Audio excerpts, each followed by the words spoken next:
హైదరాబాద్లో ఉన్న డాక్టర్స్లో మీలాంటి వాళ్ళు ఒక 5-6 మంది ఉంటారు. అంటే హైదరాబాద్ యొక్క వైద్య స్థాయిని పెంచిన వారు. ముఖ్యంగా కిడ్నీ విషయంలో చాలా వరకు పాడయ్యేదాకా ఎక్కువ లక్షణాలు తెలియకపోవడమో లేదా మనం ప్రారంభంలో గుర్తించకపోవడం, ఇది పెద్ద సమస్యలు తీసుకొస్తుంది. యాక్చువల్గా 2 కిడ్నీలు సహజంగా నార్మల్గా పనిచేస్తుంటే ఒక నార్మల్ పర్సన్ క్రియాటినిన్ అనేది 1కి 2కి మధ్యలో డిఫరెన్స్ ఈజ్ 50% ఆఫ్ లాస్. ముఖ్యంగా ఈ హైపర్ టెన్షన్, బీపీ సాధారణంగా ఈ మధ్య చిన్న వయసులోనే చాలా మందికి వస్తుంది, యంగ్ ఏజ్లో. దానికి కిడ్నీ డిసీజులకి ఏంటి సంబంధం? ఇప్పుడు there is something called process called systemic inflammation. అంటే ఆల్రెడీ డయాబెటీస్తో బాధపడుతున్న వారికి కిడ్నీ దాకా రాకుండా ఉండాలంటే మీరు ఏమైనా సూచన చేస్తారు? 100 మంది డయాబెటిక్స్ ఉన్నారనుకోండి, అందరి కిడ్నీ ఫెయిల్ అవుతుందా? కాదే, ఓన్లీ కొంతమందికే ఫెయిల్ అవుతుంది. కొంతమంది 20 పాస్ అవుతుంది అంటే దట్ ఈస్ ఇండికేటర్ డయాబెటీస్ వల్ల కిడ్నీ చెడిపోవడానికి ఫస్ట్ నిదర్శనం అదే.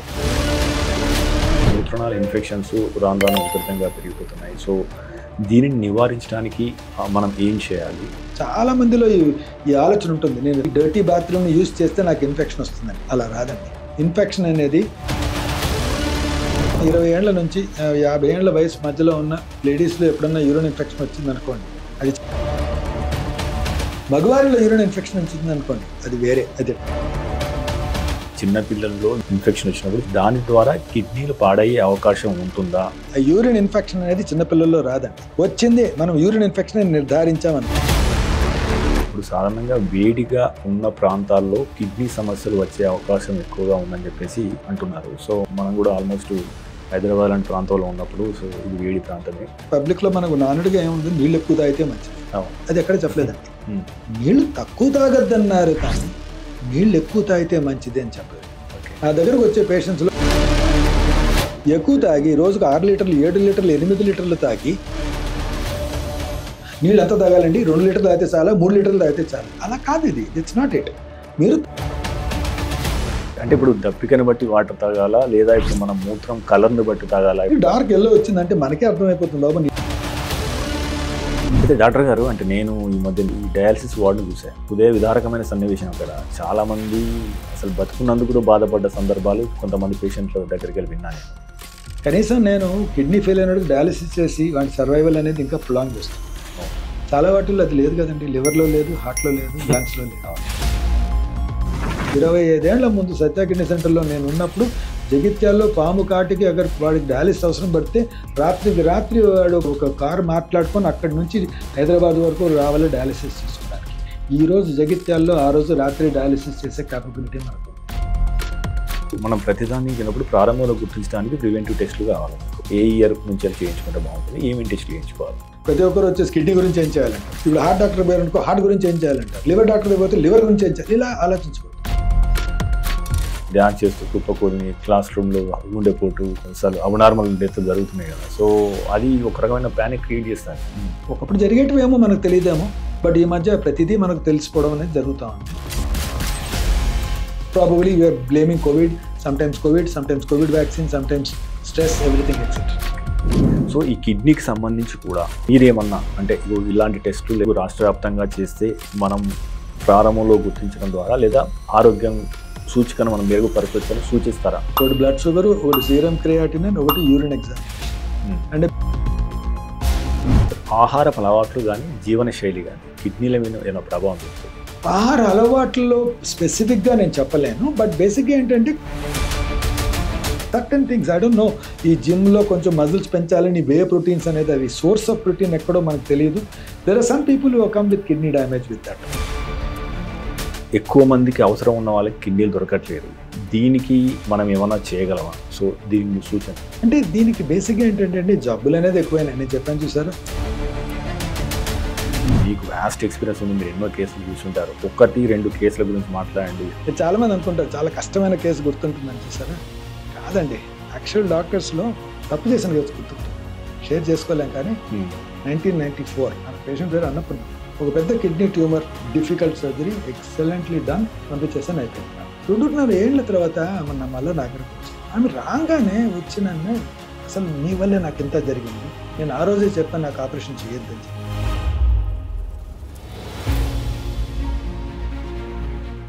మీరు అందరూ తీసుకునే అదే మందులు, అదే నాణ్యమైన మందులు, కానీ సగం ధరకే. అవును, మెడ్ప్లస్ బ్రాండ్స్ పై 50 to 80% తగ్గింపు. Hi viewers, welcome to MedPlus one TV. దేశంలో ఉన్న ప్రముఖ డాక్టర్స్ను పరిచయం చేసే వేదిక డాక్టర్ స్టాక్కు స్వాగతం. ప్రస్తుతం మనతో ఉన్నారు డాక్టర్ మల్లికార్జున గారు, ఏఎన్యూలో మేనేజింగ్ డైరెక్టర్గా. అదే రకంగా గత 35 సంవత్సరాలుగా నెఫ్రాలజీ విభాగంలో ఎన్నో విశిష్టమైన సేవలు అందించారు. అదే రకంగా ఎన్నో కొత్త రకమైన టెక్నాలజీని హైదరాబాద్ తీసుకురావడంలో ఆయన పాత్ర మరలేనిది. ఆయన అడిగి ఈ విభాగంలో రానున్న రోజుల్లో ఎలాంటి మార్పులు వచ్చే అవకాశం ఉంది, ఈ ఏఐ కావచ్చు, రోబోటిక్స్ కావచ్చు, ఇంకా రానున్న రోజుల్లో ఎలాంటి సులభతరంగా వైద్యాన్ని మార్చుకునే అవకాశాలు ఉన్నాయి, ముఖ్యంగా ప్రివెంటివ్గా, అంటే మనం ఇప్పుడు ఎక్కువ కిడ్నీ ట్రాన్స్ప్లాంట్ చూస్తున్నాం. అదే రకంగా యూటీఐలు చాలా సర్వసాధారణం అయిపోయాయి.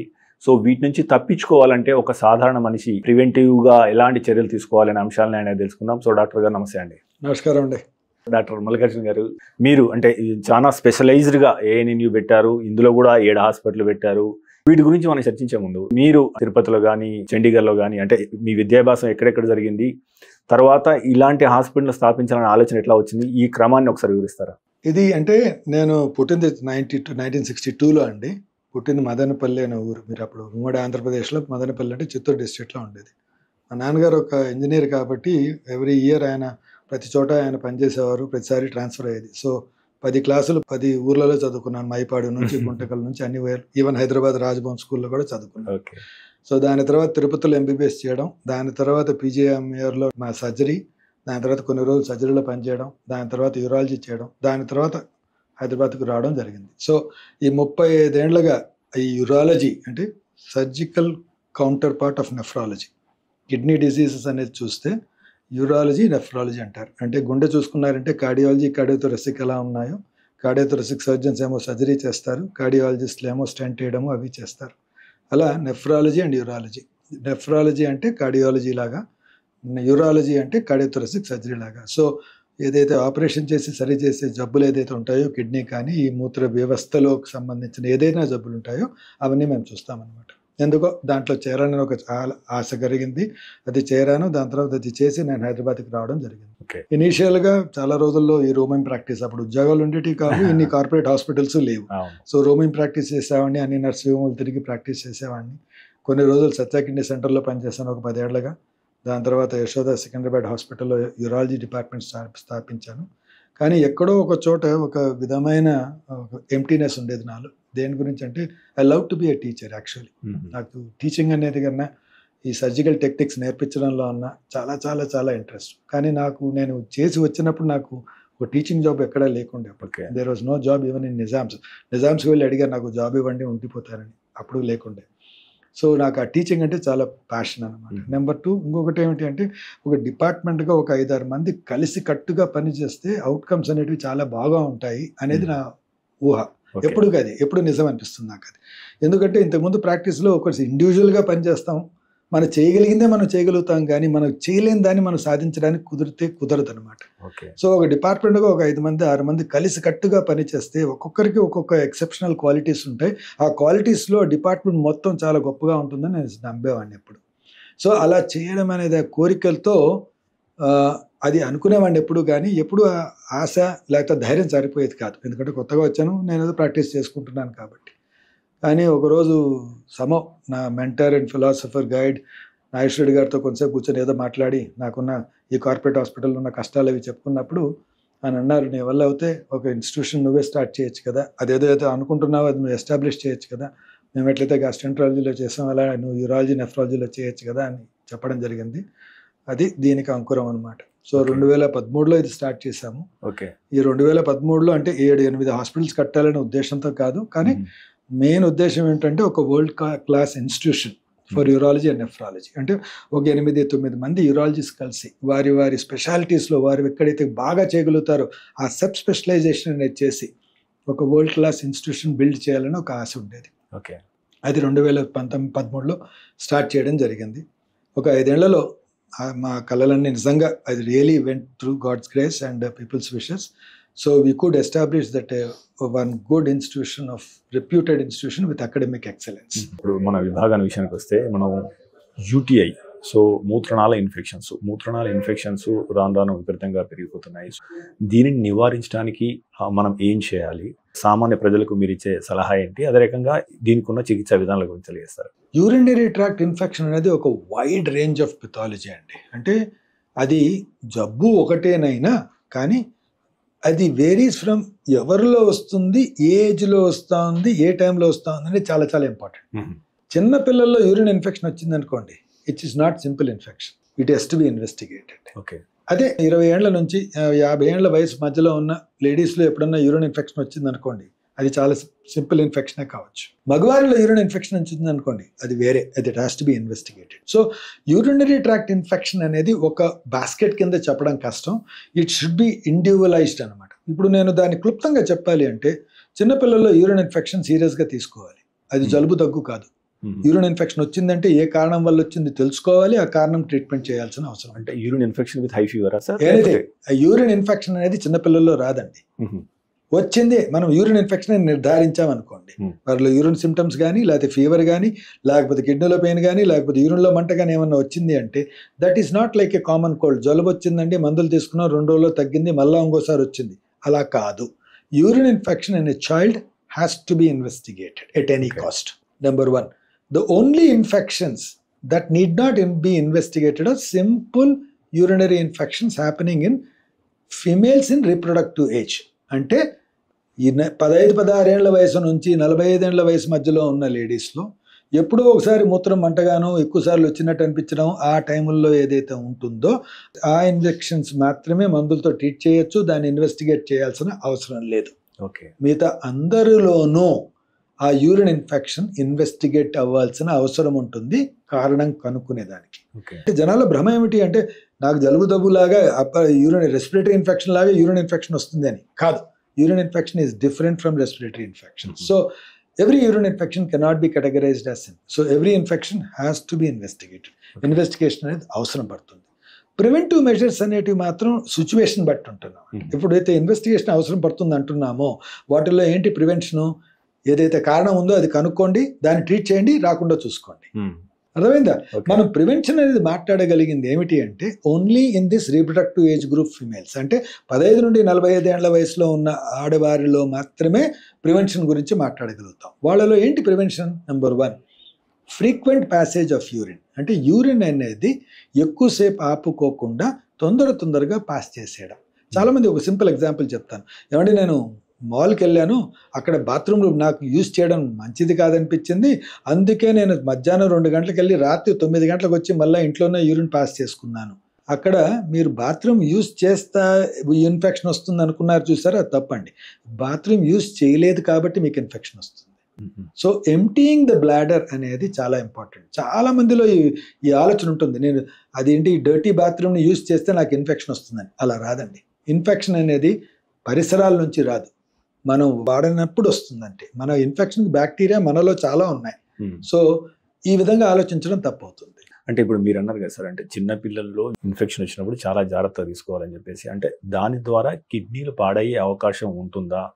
So when to detect and దాని యొక్క స్పెసిఫిక్ లక్షణాలు ఏ రకంగా ఉంటాయి?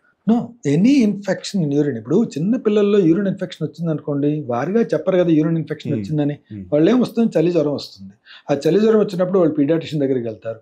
ఆ జ్వరం వచ్చినప్పుడు ఎందుకు వచ్చిందా జ్వరం అని ఎవాల్యుయేట్ చేస్తారు. దాంట్లో రక్త పరీక్షలోను మూత్ర పరీక్షల్లోనూ యూరిన్ ఇన్ఫెక్షన్ వచ్చిందని తెలిస్తే ఆ రీజన్, అప్పటికప్పుడు మనం యూరిన్ ఇన్ఫెక్షన్ ట్రీట్మెంట్ తీసుకోవాల్సిందే. కానీ ఆ రీజన్ ఎందుకు వచ్చిందని తెలుసుకునే దానికి నెక్స్ట్ ఇన్ఫెక్షన్ తగ్గిన తర్వాత పరీక్షలు చేసుకోవాల్సిన అవసరం ఉంటుంది. ఒక అల్ట్రాసౌండ్ అని చెప్పి కిడ్నీలు ఎలా ఉన్నాయని చూసుకోవడం, ఒక ఎంసీజీ అని టెస్ట్ చేసి ఏమైనా రిఫ్లక్స్ లాంటి జబ్బులు ఉన్నాయని తెలుసుకోవడం అనేది జరుగుతుంది అనమాట. సో వెనెవర్ ఎప్పుడైనా ఇన్ఫెక్షన్ వచ్చింది అంటే కారణాలు ఎత్తుక్కోవడం తప్పనిసరి. ఇది మాత్రం గ్రహించాలి.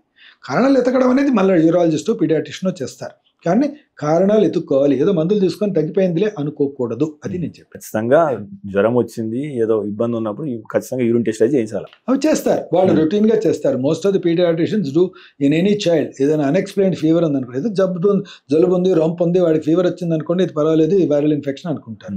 లేదు దగ్గుతున్నాడు అంటే రెస్పిరేటరీ ఇన్ఫెక్షన్ అనుకుంటాడు. లేదంటే యూరిన్ 10 నిమిషాలకి పోతున్నాడు, 20 నిమిషాలకి పోతున్నాడు, పోసినప్పుడంతా ఏడుస్తున్నాడు, జ్వరం వస్తా ఉంది అంటే అది యూరిన్ ఇన్ఫెక్షన్ అనుకుంటారు. సో రొటీన్ గా ఒక బ్లడ్ టెస్ట్, యూరిన్ టెస్ట్ చేయడం ఆనవాయితీ మామూలుగా. అది చేసినప్పుడు ఉంది అంటే మాత్రం నెక్స్ట్ పరీక్షలు అవసరం పడుతున్నాయని అనుకోవాల్సి వస్తుంది. ఈ యూటీఐతోని ఎక్కువ అవుతుందంటే ముఖ్యంగా 45 దాటిన మహిళల్లో మూత్రాన్ని ఆపుకోలేకపోవడం అనేది ఒక సమస్యగా మారుతోంది. సో వాళ్ళు దగ్గినప్పుడు లేదా తుమ్మినప్పుడు మూత్రం లీక్ కావడం ఇలాంటి సమస్యలు ఉత్పన్నమవుతున్నాయి కదా. అంటే వాటిని మనం ముందేమైనా ప్రివెంట్ చేయగలుగుతాం, లేదా వచ్చిన తర్వాత ఎటువంటి చికిత్సా విధానాలు ఉన్నాయి, అవి ఎంత ఎఫెక్టివ్గా పనిచేస్తున్నాయి, వాట్ ఈస్ ద ఫ్యూచర్? మీరు చెప్పిన దాన్ని బట్టి చూస్తే దాంట్లో 2 ఉన్నాయి. మీరు ఒకటేంటంటే ఆర్చ్ యూరినరీ ఇన్కాంటినెన్స్ అంటాం, అంటే అనిపించగానే తొందరగా వెళ్ళిపోవాలి, ఎక్కువసేపు ఆపుకోలేరు. రెండోది ఏంటంటే స్ట్రెస్ యూరినరీ ఇన్కాంటినెన్స్. ఇంకోటి అదేమిటి, దగ్గినా తుమ్మినా గట్టిగా బరువు ఎత్తినా కొంచెం యూరిన్ పడిపోతుంది. ఈ 2 వేరే వేరే అండి. జరిగేది ఒకటే, ఏంటి, యూరిన్ ఆపుకోలేకపోవడం. కానీ the reasons for it both are different. Urge urinary incontinence అంటే ఈ బ్లాడర్లో ఉన్న నర్వ్ ఎండింగ్స్ కొంచెం ఓవర్ యాక్టివ్గా అయిపోతాయి. సో కొంచెం డిస్టెండ్ అవ్వగానే లేకపోతే వెళ్ళాలని అనిపించగానే ఇంకా ఆపుకోలేని పరిస్థితి, వెళ్ళే లోపల 2 చుక్కలు పడిపోవడం అనేది జరిగిపోతుంది. దాన్ని ఓవర్ యాక్టివ్ బ్లాడర్ అంటారు. దాన్ని అర్జ్ యూరినరీ ఇన్కాంటినెన్స్, అంటే లీక్ అయిపోతున్నది అంటే అర్జ్ యూరినరీ ఇన్కాంటినెన్స్ అంటారు. అదే స్ట్రెస్ యూరినరీ ఇన్కాంటినెన్స్ అంటే దగ్గినా తుమ్మినా పడిపోవడం. మిగతా టైంలో బాగానే ఉంటారు, ఏదో సడన్ గా నవ్వు వచ్చేసింది, నవ్వితే ఒక డ్రాప్ పడిపోతుంది, దాన్ని స్ట్రెస్ యూరినరీ ఇన్కాంటినెన్స్ అంటారు. అర్జ్ యూరినరీ ఇన్కాంటినెన్స్ అనేది నర్వ్ ఎండింగ్స్కి బ్లాడర్కి సంబంధించిన జబ్బు అయితే, ఈ స్ట్రెస్ యూరినరీ ఇన్కాంటినెన్స్ అనేది పెల్విక్ ఫ్లోర్, అంటే మనం కంట్రోల్ చేసే కెపబిలిటీ అనే దాని ఈ మజిల్స్ మీద ఆధారపడిన జబ్బు అనమాట. యూజువల్గా లేడీస్లో ఒక్కోసారి డెలివరీస్ వల్ల ఉంటుంది, ఆ మజిల్స్ అనేది లూజన్ అయిపోవడం, ఆ పటుత్వం కొంచెం తగ్గిపోవడం అనేది జరుగుతుంది. దానివల్ల ఈ స్ట్రెస్ యూరినరీ ఇన్కాంటినెన్స్ అనేది జరుగుతుంది. అర్జ్ యూరినరీ ఇన్కాంటినెన్స్కి మందులే, కానీ స్ట్రెస్ యూరినరీ ఇన్కాంటినెన్స్ అనేది ఎక్కువ అయితే మాత్రం ఆపరేషన్ అనేది అవసరం పడుతుంది. సో ఈ 2 డిఫరెన్షియేట్ చేసుకోవడం అనేది చాలా చాలా ఇంపార్టెంట్. విలువైన విశ్వసనీయమైన ఆరోగ్య సమాచారాన్ని అందించడానికి మనం మెడ్ప్లస్ 1 టీవీని ఏర్పాటు చేశాం. అనతి కాలంలోనే మనం 3 లక్షలకు పైగా సబ్స్క్రైబర్లు, అదే రకంగా 7 కోట్ల వ్యూస్ను సాధించుకున్నాం. మీ సహకారానికి ప్రత్యేక ధన్యవాదాలు. అయితే మన ఛానల్ చూస్తున్న వారిలో ఇప్పటికీ 94% పైగా మంది సబ్స్క్రైబ్ చేసుకోకుండానే చూస్తున్నారు. మీకు తెలుసు, మనం దేశంలో ఉన్న టాప్ డాక్టర్ను ఇంటర్వ్యూ చేస్తూ వస్తున్నాం. అదేవిధంగా అమెరికాలో ఉన్న టాప్ డాక్టర్స్ని ఎంతో మందిని ఇంటర్వ్యూ చేయడం ద్వారా మనం తెలుగులో ఎంతో విశ్వసనీయమైన ఆరోగ్య సమాచారాన్ని ఇస్తూ వస్తున్నాం. సో ఇలాంటి ఇంటర్వ్యూలు మరిన్ని చేయడానికి మాకు అవకాశం ఇవ్వడానికి మీరు ఛానల్ని సబ్స్క్రైబ్ చేసుకోండి. అదే రకంగా ఈ ఛానల్ని సబ్స్క్రైబ్ చేసుకోవడం ద్వారా ఈ విలువైన సమాచారం ఏదైతే తెలుగులో ఉందో ఇది 10 మందికి చేరి వారికి కూడా ఉపయోగపడే అవకాశం ఉంటుంది. So please subscribe and watch MedPlus 1 TV. ఇప్పుడు సాధారణంగా వేడిగా ఉన్న ప్రాంతాల్లో కిడ్నీ సమస్యలు వచ్చే అవకాశం ఎక్కువగా ఉందని చెప్పేసి అంటున్నారు. సో మనం కూడా ఆల్మోస్ట్ హైదరాబాద్ లాంటి ప్రాంతంలో ఉన్నప్పుడు, సో ఇది వేడి ప్రాంతమే, అంటే కిడ్నీ సమస్యలు ఇప్పుడు రాను పెరుగుతున్నాయి. మనం దీన్ని ఎలా చూడాలి? Any preventive measures are there? Number 1, మీరు చూసారు అంటే మనం ఇంతవరకు డిస్కస్ చేసుకున్న దాంట్లో కూడా వాట్ హెస్ హ్యాపెండ్ అల్టిమేట్లీ, మీకు యూరిన్ ఎక్కువ సార్లు పోయలేకపోతే మీకు ప్రాబ్లమ్స్ వచ్చే అవకాశం ఉండొచ్చు. ఏది లేడీస్ గురించి మనం మాట్లాడుతూ ఇన్ఫెక్షన్స్ గురించి మాట్లాడుతూ ఆ మాట అనేసాం. జనరల్గా చూద్దాం, మనకు ఏంటి, ఇది మనం ట్రాపికల్ కంట్రీ అనుకుంటాం, అంతే కదా. ఈ ట్రాపికల్ కంట్రీలో ఎండలు ఎక్కువ ఉంటాయి, అందుకనే మనకు చెమట రూపేణా చాలా మటుకు వెళ్ళిపోతూ ఉంటుంది. సో మూత్రం అనేది తక్కువగా తయారవుతుంది. దీనివల్ల ఏమేమి ప్రెడిక్ట్ అవుతాయి మనకు? సపోజ్ మన క్వాంటిటీ ఆఫ్ యూరిన్ తగ్గినప్పుడు ఏమవుతుంది, స్టోన్స్ రావచ్చు. నెంబర్ 1, మీలో డిహైడ్రేషన్ వస్తుంది. నెంబర్ 2, ఇప్పుడే అనుకున్నాం యూరిన్ ఇన్ఫెక్షన్స్ వచ్చే అవకాశం ఉంటుంది, ఎందుకంటే మూత్రం తొందరగా పోయారు, ఎక్కువసార్లు లేటుగా పోస్తారు అనేది. ఈ 2 ప్రాబ్లమ్స్ జరిగే అవకాశం ఉంటుంది. కొంతమందిలో ఎస్పెషల్లీ డయాబెటిక్స్ కానీ హార్ట్ ఫెయిల్యూర్ ఉన్న వాళ్ళలో డిహైడ్రేషన్ జరిగింది అంటే సోడియం అది పడిపోయేసి వాళ్ళకి మిగతా ప్రాబ్లమ్స్, హైపోనేట్రీమియా, ఆ ప్రాబ్లమ్స్ వచ్చే అవకాశం ఉంటుంది. సో బేసిక్గా ఎండగా ఉంటుంది అన్న విషయం వల్ల ప్లస్ వాటర్ ఇంటేక్ తక్కువ అయిన దానివల్ల కొన్ని నష్టాలు జరిగే అవకాశం ఉంటుంది. అందుకనే మన వేదాల్లో కూడా చెప్పారు, బాబు నీళ్ళు తక్కువగా తాకండి అని చెప్పి. కానీ నేను ఇంకో అర్థం చెప్తున్నాను. మనకు నానుడిగా ఏముందండి, మనకు ఇన్ఫాక్ట్ పబ్లిక్ లో మనకు నానుడిగా ఏముంది, నీళ్ళు ఎక్కువ తాగితే మంచిది.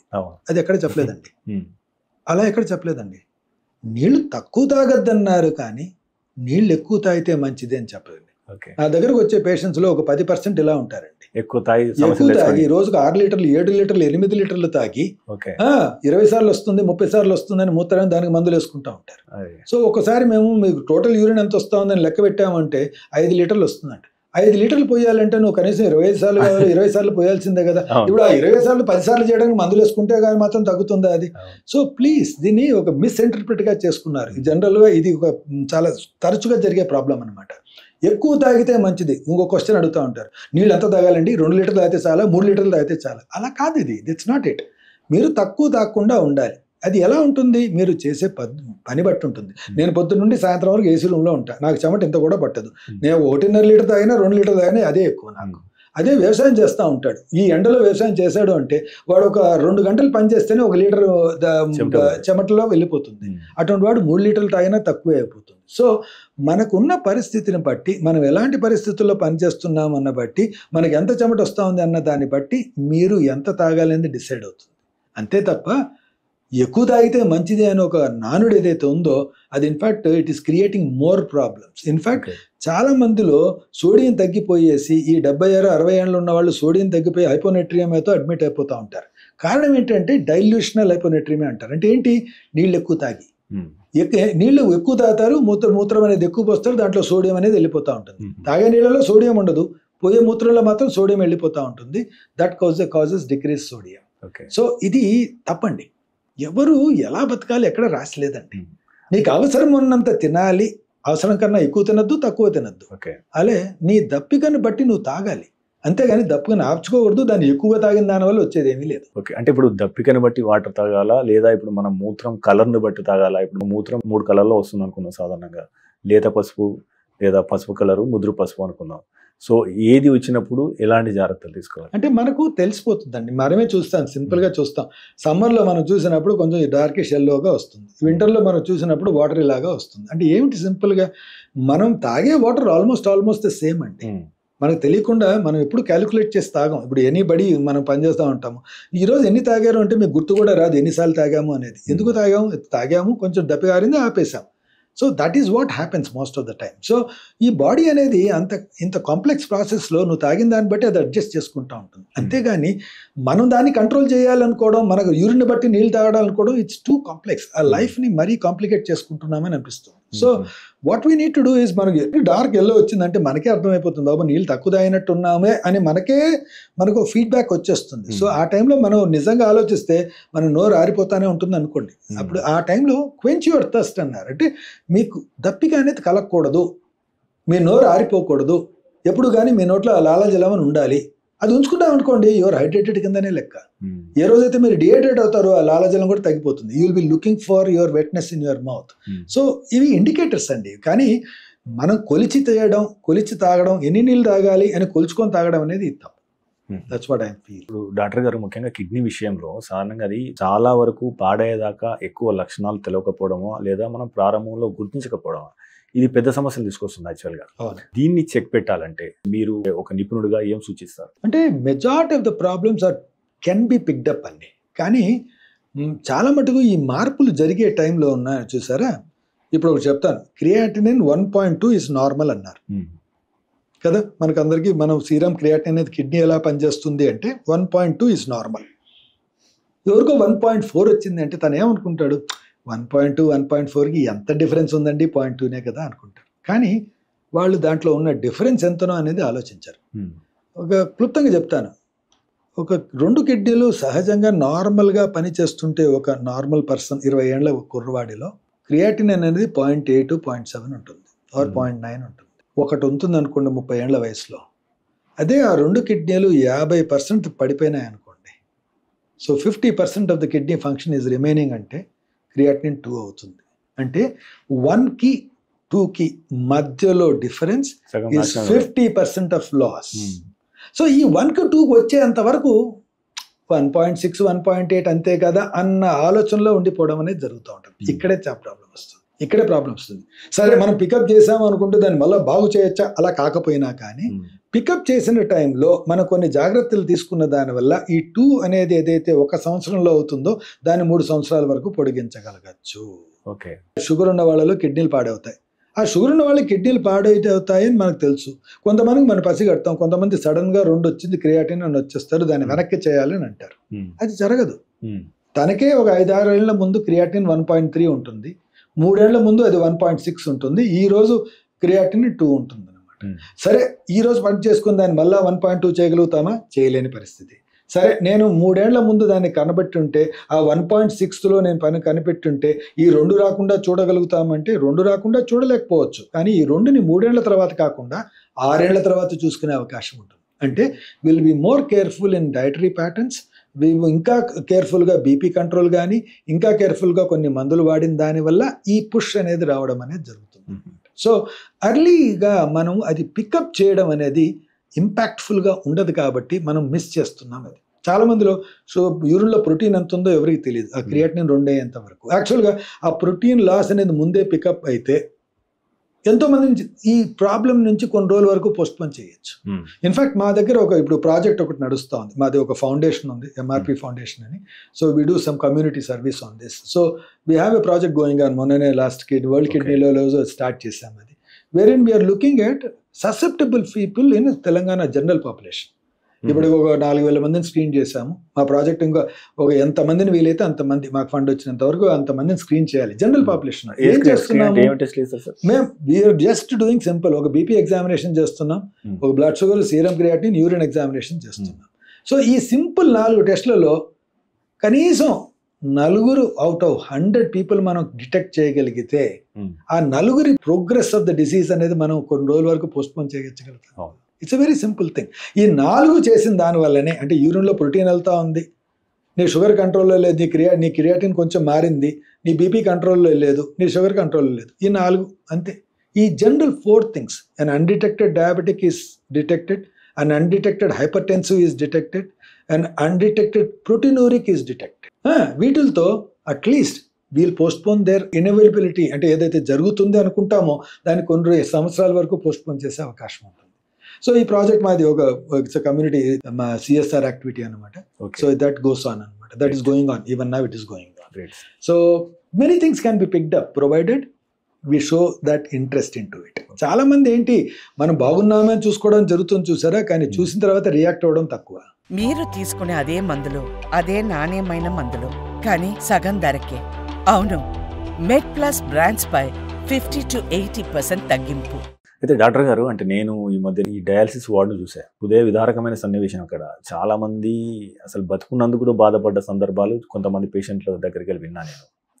సో అసలు డయాలసిస్ అనేది ఎందుకు కొంతమంది వారానికి 3 సార్లు చేయించుకోవాల్సి వస్తుంది, కొంతమంది 4 సార్లు చేయించుకోవాల్సి వస్తుంది? అంత పెయిన్ చేయించుకున్నప్పుడు, చేయించుకోకపోతే జ్వరము రావడము, ఇప్పటికీ అంటే ఇంత శాస్త్ర సాంకేతిక వచ్చిన తర్వాత కూడా సో ఖచ్చితంగా హాస్పిటల్ లాంటి లేదా ఒక కేంద్రానికి వచ్చి మరి చేయించుకోవాల్సిన పరిస్థితి ఉన్నది యాక్చువల్గా. అంటే ఇది రాను ఏ రకంగా మారే అవకాశం ఉంది ఒకటి. అసలు ఈ స్థితికి రాకుండా మనం ఏమైనా చేయగలమా? దీంట్లో there are 2 aspects of it. మీరు చెప్పింది ఒకటి ఆస్పెక్ట్ అయితే, అట్లీస్ట్ ఇంకో ఆస్పెక్ట్ చెప్తాను. కనీసం నేను కిడ్నీ ఫెయిల్ అయినప్పుడు డయాలిసిస్ చేసి వాటి సర్వైవల్ అనేది ఇంకా ప్రొలాంగ్ చేస్తున్నాను. చాలా వాటిల్లో అది లేదు కదండి, లివర్లో లేదు, హార్ట్లో లేదు, లంగ్స్లో లేదు. Right are wrong? ఇవి 3 లేదు కాబట్టి మనం ఆ పేషెంట్ని చూడటం లేదు. దీంట్లో చేయగలుగుతున్నాం కాబట్టి మనం పేషెంట్ని చూస్తున్నాం. So this is one good part of it. సరేనా? The next comes the bad part of it.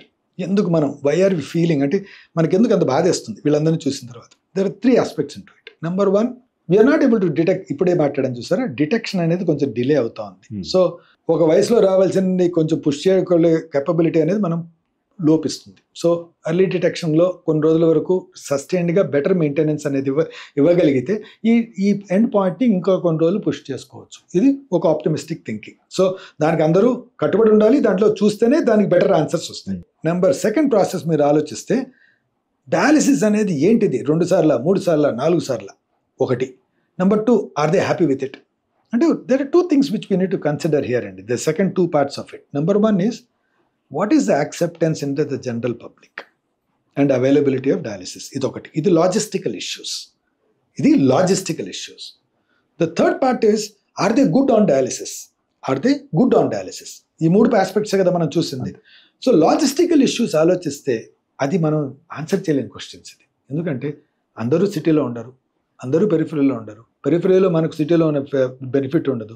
పెరిఫరీలో వాడుకున్న డయాలిసిస్ సెంటర్స్, ఆరోగ్యశ్రీ డయాలిసిస్ కానీ అవన్నీ ఉంటాయి. So there is a lack of infrastructure, lack of same qualities, lack of so many things. And everybody cannot afford to travel from one place to other. ఇక్కడ నుంచి ఆ రోజు auto పెట్టుకొని రావడానికి చాలా మందికి జరిగే అవకాశం తక్కువ. Government has done a great thing. చాలా చోట్ల డయాలిసిస్ సెంటర్స్ ఉన్నాయి, కాదంటే లేదు. బట్ స్టిల్ ఇది ఒక ప్రక్రియ కాదు, ఇంటికి పోయి చేసి వచ్చే ప్రక్రియ కాదా? బీపీ చూసి వచ్చే ప్రక్రియ కాదు కదా. ఇది ఒక ప్రాసెస్, ఒక 3-4 గంటలు పట్టే ప్రాసెస్ కాబట్టి ఈ ప్రాబ్లమ్స్ ఉండే అవకాశం ఉంటుంది. ఈ లాజిస్టికల్ ఇష్యూస్ని ఇంత పెద్ద బిగ్ కంట్రీలో అంత ఈజీగా సాల్వ్ చేయడం కష్టం. మనం 20 ఏళ్ల ముందు ఏ లెవెల్లో ఉన్నామో ఇప్పుడు చూస్తే చాలా ప్రోగ్రెస్ అయ్యండి. If you look at it, what I was seeing 20 years ago to today, we have done అంటీన్ number of progress. 25 ఏళ్ల ముందు సత్య కిడ్నీ సెంటర్లో నేను ఉన్నప్పుడు జగిత్యాల్లో పాము కాటికి వాడికి డయాలిసిస్ అవసరం పడితే రాత్రికి రాత్రి వాడు ఒక కారు మాట్లాడుకొని అక్కడి నుంచి హైదరాబాద్ వరకు రావాలి డయాలిసిస్ చేసుకోవడానికి. ఈరోజు జగిత్యాల్లో ఆ రోజు రాత్రి డయాలిసిస్ చేసే క్యాపబిలిటీ మనకు ఉంది. అండ్ అలాంటి ఆప్షన్స్ 4 ఉన్నాయి డయాలిసిస్ కావాలంటే. So we have progressed a lot. But రాను ఇట్లా బ్యాక్ ప్యాక్ వేసుకున్నట్టు ఒక మిషన్ వేసుకొని అది ఇంకా జరగకపోవచ్చు. We have much ahead beyond it, because there is a hemodynamic process. అంటే మనకి ఇంటర్నలైజ్డ్ కిడ్నీ వస్తే తప్ప బ్లడ్ తీసి మళ్ళీ ఎక్కిచ్చే ప్రాసెస్ అనేది అంత ఈజీ కాదు. అన్లెస్ వి ఇన్కార్పొరేట్ సంథింగ్, లోపల ఇన్కార్పొరేట్ చేసి దాని అంతా అదే క్లీన్ చేసి మళ్ళీ ఎక్కిస్తుంది అనుకుంటే తప్ప.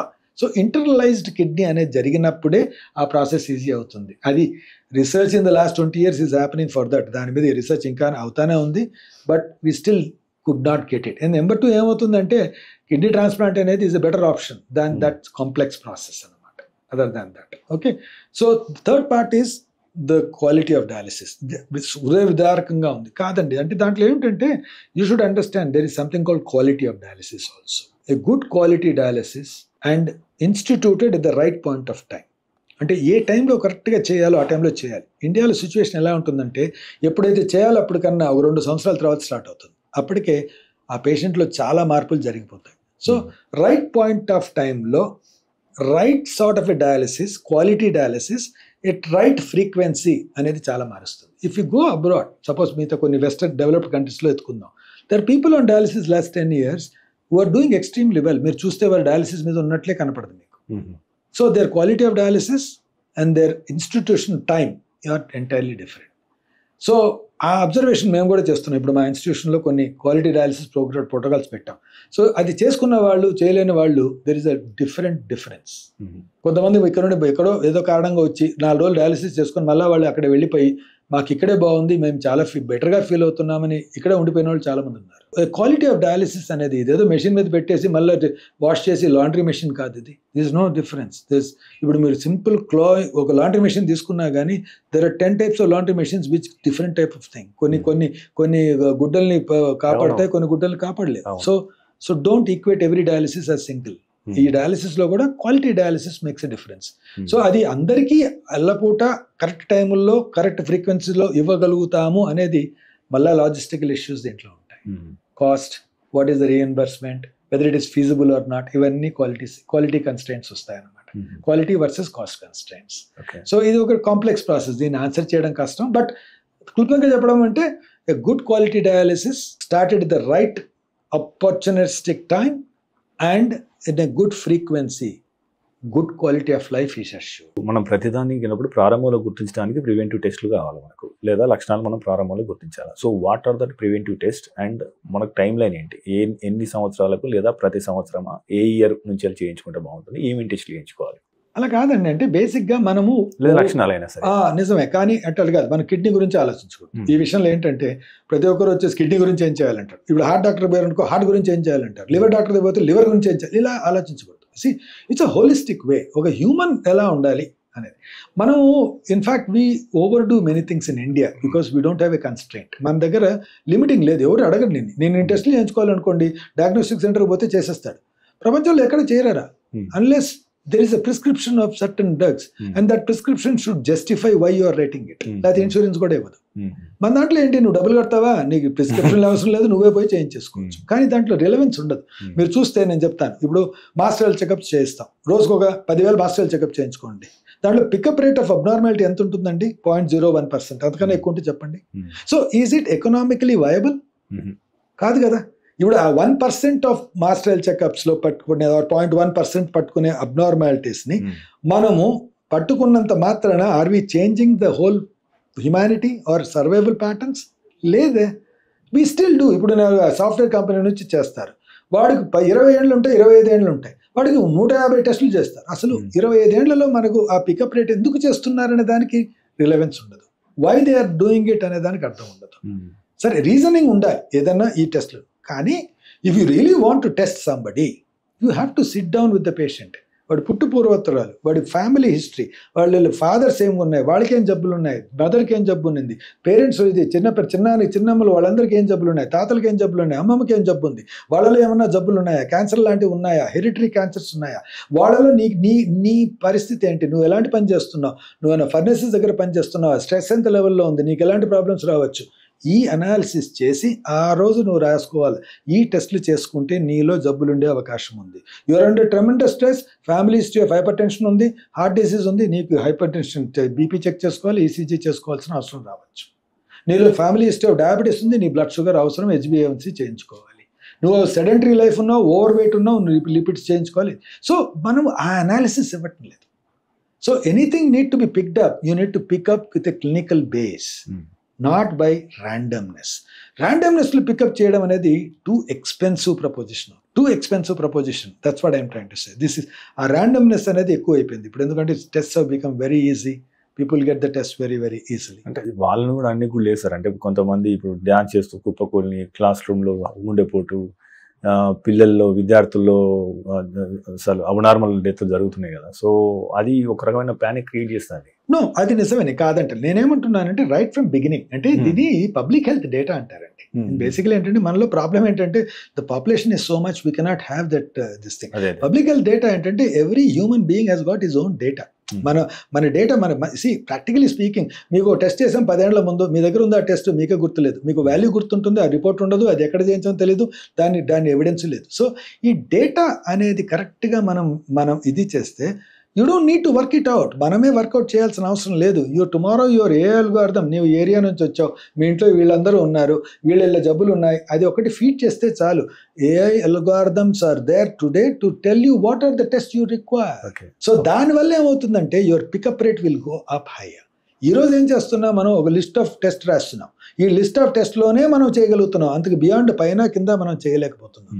ఈ అల్గోరిథం ఇష్యూడ్ బేస్డ్ ఇదైతే మనం will be able to have it better. Probably over a period of time education limit కానీ understanding limit of the patients పెరిగి తనే ఫిల్ చేస్తాడు తన whole history, everything will be filled up by himself. దాన్ని బట్టి దానికి ఉన్న జబ్బులు కానీ ప్యాటర్న్ కానీ there will be an AI algorithm which will detect possibly these are the tests which are going to be necessary అని చెప్పి that will be, it's the near future in the next 5 years. So doctor గారు, అంటే ఇంకొకటి ఆలోచన ఏంటంటే, ఇప్పుడు సాధారణంగా కొన్ని రాష్ట్ర ప్రభుత్వాలు ఈ హెల్త్ డిజిటల్ డేటా పెట్టుకోవాలని చూస్తున్నాయి. ముఖ్యంగా కళ్ళకు సంబంధించి చాలాసార్లు స్క్రీనింగ్ జరిగింది రాష్ట్ర వ్యాప్తంగా. అదే రకంగా ఫైలేరియా కావచ్చు, ఇంకొన్ని వ్యాధులకు సంబంధించి ఒక డేటా ఎంతో కొంత ఆల్మోస్ట్ 90% 95% జరిగింది. సో ఈ కిడ్నీకి సంబంధించి కూడా మీరేమన్నా అంటే ఇలాంటి టెస్టులు లేదా ఇలాంటి స్క్రీనింగ్ రాష్ట్ర వ్యాప్తంగా చేస్తే మనం ప్రారంభంలో గుర్తించడం ద్వారా లేదా ఆరోగ్యం సూచికను మనం మెరుగుపరచవచ్చు అని సూచిస్తారా? ఇప్పుడే మేము చేసేది ఆ ప్రాజెక్టే అది. We're doing nothing on small investigation, 3 investigations, 3 investigation చేస్తున్నాం. ఒకటి బ్లడ్ షుగర్, ఒకటి సీరం క్రియాటినిన్, ఒకటి urine examination and BP monitoring. These are the 4 parameters based on the history. తన దగ్గర ఇంకేదైనా జబ్బులు ఉన్నాయా, ఈ 4 పారామీటర్లోనే నేను కిడ్నీ జబ్బులు గుర్తుపట్టడానికి ట్రై చేస్తాను. ఇంతకన్నా ఎక్కువ అవసరం ఉంటుందని నేను అనుకోను. We're looking at kidney failures. మనం చూస్తున్నాము అంటే కిడ్నీ ఫెయిల్యూర్స్ అనేటివి కానీ, ఎస్పెషలీ రిస్క్ పాపులేషన్ ఏంటి, పేషెంట్స్ బీపీ ఉన్నవాళ్ళు, షుగర్ ఉన్నవాళ్ళు, వీళ్ళు రిస్క్ పాపులేషన్. ఈ రిస్క్ పాపులేషన్లో క్రియాటినిన్, బ్లడ్ షుగర్ కంట్రోల్లో లేకపోవడం, లేకపోతే ఈ యూరిన్లో ఎక్కువగా ఈ ప్రోటీన్ అనేది పోవడం అనేది రిస్క్ పాపులేషన్ కిందనే వస్తుంది. సో వాళ్ళని గుర్తించడానికి ట్రై చేస్తాం. ఇది కిడ్నీ విషయంగా మాత్రమే. మిగతా అన్నీ కుదరకపోవచ్చు, ఈ కిడ్నీ విషయంగా మాత్రమే. సో ఎప్పుడు కానీ ఇలా పబ్లిక్ హెల్త్ మెజర్ చేసినప్పుడు the costing should become very very small, the output should be better. At least మనకు ఇక్కడ ఏంటంటే ఒకరిని గుర్తించడం కన్నా వారితో పాటు ఉన్న మిగతా 98 మందికి ఈ అవేర్నెస్ క్రియేట్ చేయడం అనేది important. My whole project doesn't mean that నేను 100లో 2 నేను పట్టుకుంటున్నాను అనేది కాదు. No, that's anyway. ఈ రోజు కాకపోతే రేపు తను వస్తాడు హాస్పిటల్కి. కానీ ఈ 98 మందిలో ఒక అవగాహన అయితే వస్తుంది కదా, ఏమని బాబు ఇది గుర్తించుకోవాలంటే ఇవి చేయించుకోవచ్చు అని. ఈ సంవత్సరం కాకపోతే నెక్స్ట్ ఇయర్ ఇంకోసారి చేయించుకుంటాడు కదా. So that becomes more important. So doctor గారు, ముఖ్యంగా ఈ హైపర్ టెన్షన్, బీపీ సాధారణంగా ఈ మధ్య చిన్న వయసులోనే చాలా మందికి వస్తుంది, యంగ్ ఏజ్లో. అండ్ వాళ్ళు చాలామంది దాన్ని తక్కువ చేసి చూస్తున్నారు. సో దానికి కిడ్నీ డిసీజులకి ఏంటి సంబంధం? ఒకటి ఇప్పుడు కొత్త ప్రాసెస్ ఒకటి స్టార్ట్ అయిందండి. ఇన్ఫ్యాక్ట్ మనం ఎన్ని రోజులుగా ఇండిపెండెంట్గా ఇండివిజువల్గా చూసాం. అంటే జబ్బులన్నీ ప్రాస్టేట్ జబ్బు అని, హార్ట్ ప్రాబ్లమ్ అని, హైపర్ టెన్షన్ అని, డయాబెటీస్ అని, ఒబేసిటీ అని, అవన్నీ ఇండిపెండెంట్ ఇండివిజువల్గా చూసాం. కొన్ని రోజులు దాన్ని మెటబాలిక్ సిండ్రోమ్ అన్నాం. అంటే మెటబాలిక్ సిండ్రోమ్ అంటే ఒబేసిటీ ఉండడం, బీపీ ఉండడం, షుగర్ ఉండడం, కంట్రోల్ లేకపోవడం, డిస్లిపిడమియాస్, హార్ట్ డిసీజ్, ఇవన్నీ మెటబాలిక్ సిండ్రోమ్ అన్నాం. ప్రాస్టేట్ కూడా మెటబాలిక్ సిండ్రోమ్లో ఒక పార్ట్ అన్నాం. ఇప్పుడు there is something called a process called systemic inflammation. అంటే everything, infections in the body, inflammations in the body, autoimmune problems in the body, stress related problems in the body, systemic diseases like diabetes, etc. all produce something called a systemic inflammation inside the body. బాడీలోనే అన్ని ఏరియాస్లో ఒక విధమైన inflammatory process అనేది జరుగుతుంది. ఈ inflammatory process వల్లనే ఈ జబ్బులన్నీ వస్తున్నాయి. This is the present concept. మేము సింపుల్గా బీపీహెచ్, మా ప్రాస్టేటిక్ ఎన్లార్జ్మెంట్ అనుకుంటే దీంట్లో ఇన్ని కాన్సెప్ట్స్ మొదలైనాయి. అల్టిమేట్లీ ఏమిటి? Systemic inflammation is the reason for prostatic enlargement. దాంట్లో హార్మోన్ చేంజెస్ ఉంటాయి, దాంట్లో ఇన్ఫెక్షన్ కారణాలు ఉంటాయి, దాంట్లో అథెరోమాటోసిస్ డిసీజ్ కూడా ఉంటుంది, plus inflammatory process, inflammatory cytokines అనేటివి కూడా ఉంటాయి. దీంట్లో ఈ కారణాల వల్ల చాలా మందికి జబ్బులు వస్తున్నాయి. సో మనం ఇండిపెండెంట్గా ఇండివిజువల్గా చూడడం మానేసి ఒక హోలిస్టిక్ వేలో ఒక హ్యూమన్ బీయింగ్ని చూడాల్సిన అవసరం వస్తుంది ఇప్పుడు. ఇట్స్ నాట్ ఓన్లీ నీకు జబ్బు ఉంది, నీకు బీపీ ఉందా, షుగర్ ఉందా, ఇవి లేవా, అంత బాగానే ఉన్నావు కాదు. Are you okay? Are you mentally okay? How much stress you have? Are you able to sleep? Are you able to eat well? How is your digestion? Are you able to mingle? Are you able to open up? Are you able to do everything normally as you wish? All these things also matter into his general health. This will be getting reflected one day or other into his process, into this body. Somewhere or other. It can be in the heart, it can be anywhere else it is. Okay. See, incidental things happening. Chaala saal jarutayandi. Somebody will have a weak heart, somebody have a pore in the heart, a little small hole in the heart will become suddenly open up and sudden deaths happen. I understand. Sometimes after COVID, there appears to be some sort of a change in the vascular patterns into the heart or vasculitis, whatever you call it. Nobody has defined it yet. We have seen this possibly thanks to some amount of social media explore this thing also. We see this sudden deaths. Gym lo chachipadu, ఇది చేస్తే చనిపోయాడు, turn young fellow dance చేస్తే చనిపోయాడు, ఇవన్నీ ఎక్కువైపోయాయి. ఒకప్పుడు జరిగేటివేమో మనకు తెలియదేమో, బట్ ఈ మధ్య ప్రతిదీ మనకు తెలిసిపోవడం అనేది జరుగుతూ ఉంది. To certain extent, change in the disease pattern, change in some things in the body which we are not still aware of. అంటే మనకి ఇంకా క్లారిటీ లేదు దాని మీద, ఎందుకైనా అయినా కూడా క్లారిటీ లేదు. దాని మీద ఇంకా చర్చించుకుంటున్నాం, దాని మీద రీసెర్చ్ చేస్తున్నాం. Probably we're blaming Covid, sometimes Covid vaccine, sometimes stress, everything etcetera. So doctor గారు, అంటే మన ఛానల్ చూసే వాళ్ళు చాలా మంది మధుమేహ వ్యాధిగ్రస్తులు ఉంటారు. సో షుగరు, మనం డయాబెటీస్ క్యాపిటల్ కూడా. సో వాళ్ళ కోసం యాక్చువల్గా సాధారణంగా డయాబెటీస్ అనగానే దానికి నొప్పి తెలియదు కాబట్టి కొంతమంది నియంత్రణకు అంటే ఉత్సాహం చూపరు యాక్చువల్గా. బట్ అది కిడ్నీ మీద ఎలాంటి ప్రతికూల ప్రభావం చూపుతుంది? ఆల్రెడీ డయాబెటీస్తో బాధపడుతున్న వారికి కిడ్నీ దాకా రాకుండా ఉండాలంటే మీరు ఏమైనా సూచన చేస్తారా? నెంబర్ 1 అండి, అంటే కొంతవరకు జెనెటిక్ ప్రిడిస్పోజిషన్ కూడా ఉంటుందండి. ఇప్పుడు మీరు చూసారంటే 100 మంది డయాబెటిక్స్ ఉన్నారనుకోండి, అందరి కిడ్నీ ఫెయిల్ అవుతుందా? కాదే, ఓన్లీ కొంతమందికే ఫెయిల్ అవుతుంది. కొంతమంది 25 ఏళ్ల నుంచి డయాబెటీస్ ఉంటుంది, వాళ్ళ కిడ్నీలు నార్మల్గానే ఉంటాయి. కొంతమందికి 5 ఏళ్ల నుంచి డయాబెటీస్ ఉంటుంది, వాళ్ళ కిడ్నీలు పాడే ఉంటాయి. సో కొంతమందికి ఎందుకు ఇలా అవుతుంది కొంచెం ఎక్స్ప్లెనేషన్ కష్టం. సరే, అయిన వాళ్ళలో చూద్దాం. లాంగ్ స్టాండింగ్ అన్కంట్రోల్డ్ డయాబెటీస్ అనుకోండి, that definitely effects your kidneys. సరే, మీ షుగర్ కంట్రోల్లో లేదు, 300 మెయింటైన్ చేస్తున్నారు, ఆ టైంలో మీకేం అనిపించదు, ఆ టైంలో అన్నీ నార్మల్గా ఉంటాయి. మీ బిజినెస్లో మీరు బిజీగానో, మీ వర్క్లో మీరు బిజీగానో ఉంటారు. కానీ ఏ రోజు అయితే అది ప్రాబ్లం ఇవ్వడం మొదలెడుతుందో అప్పుడు దాని మీద కాన్సన్ట్రేషన్ పెరుగుతుంది. ఇది జరగకూడదు. So you need to be equally important.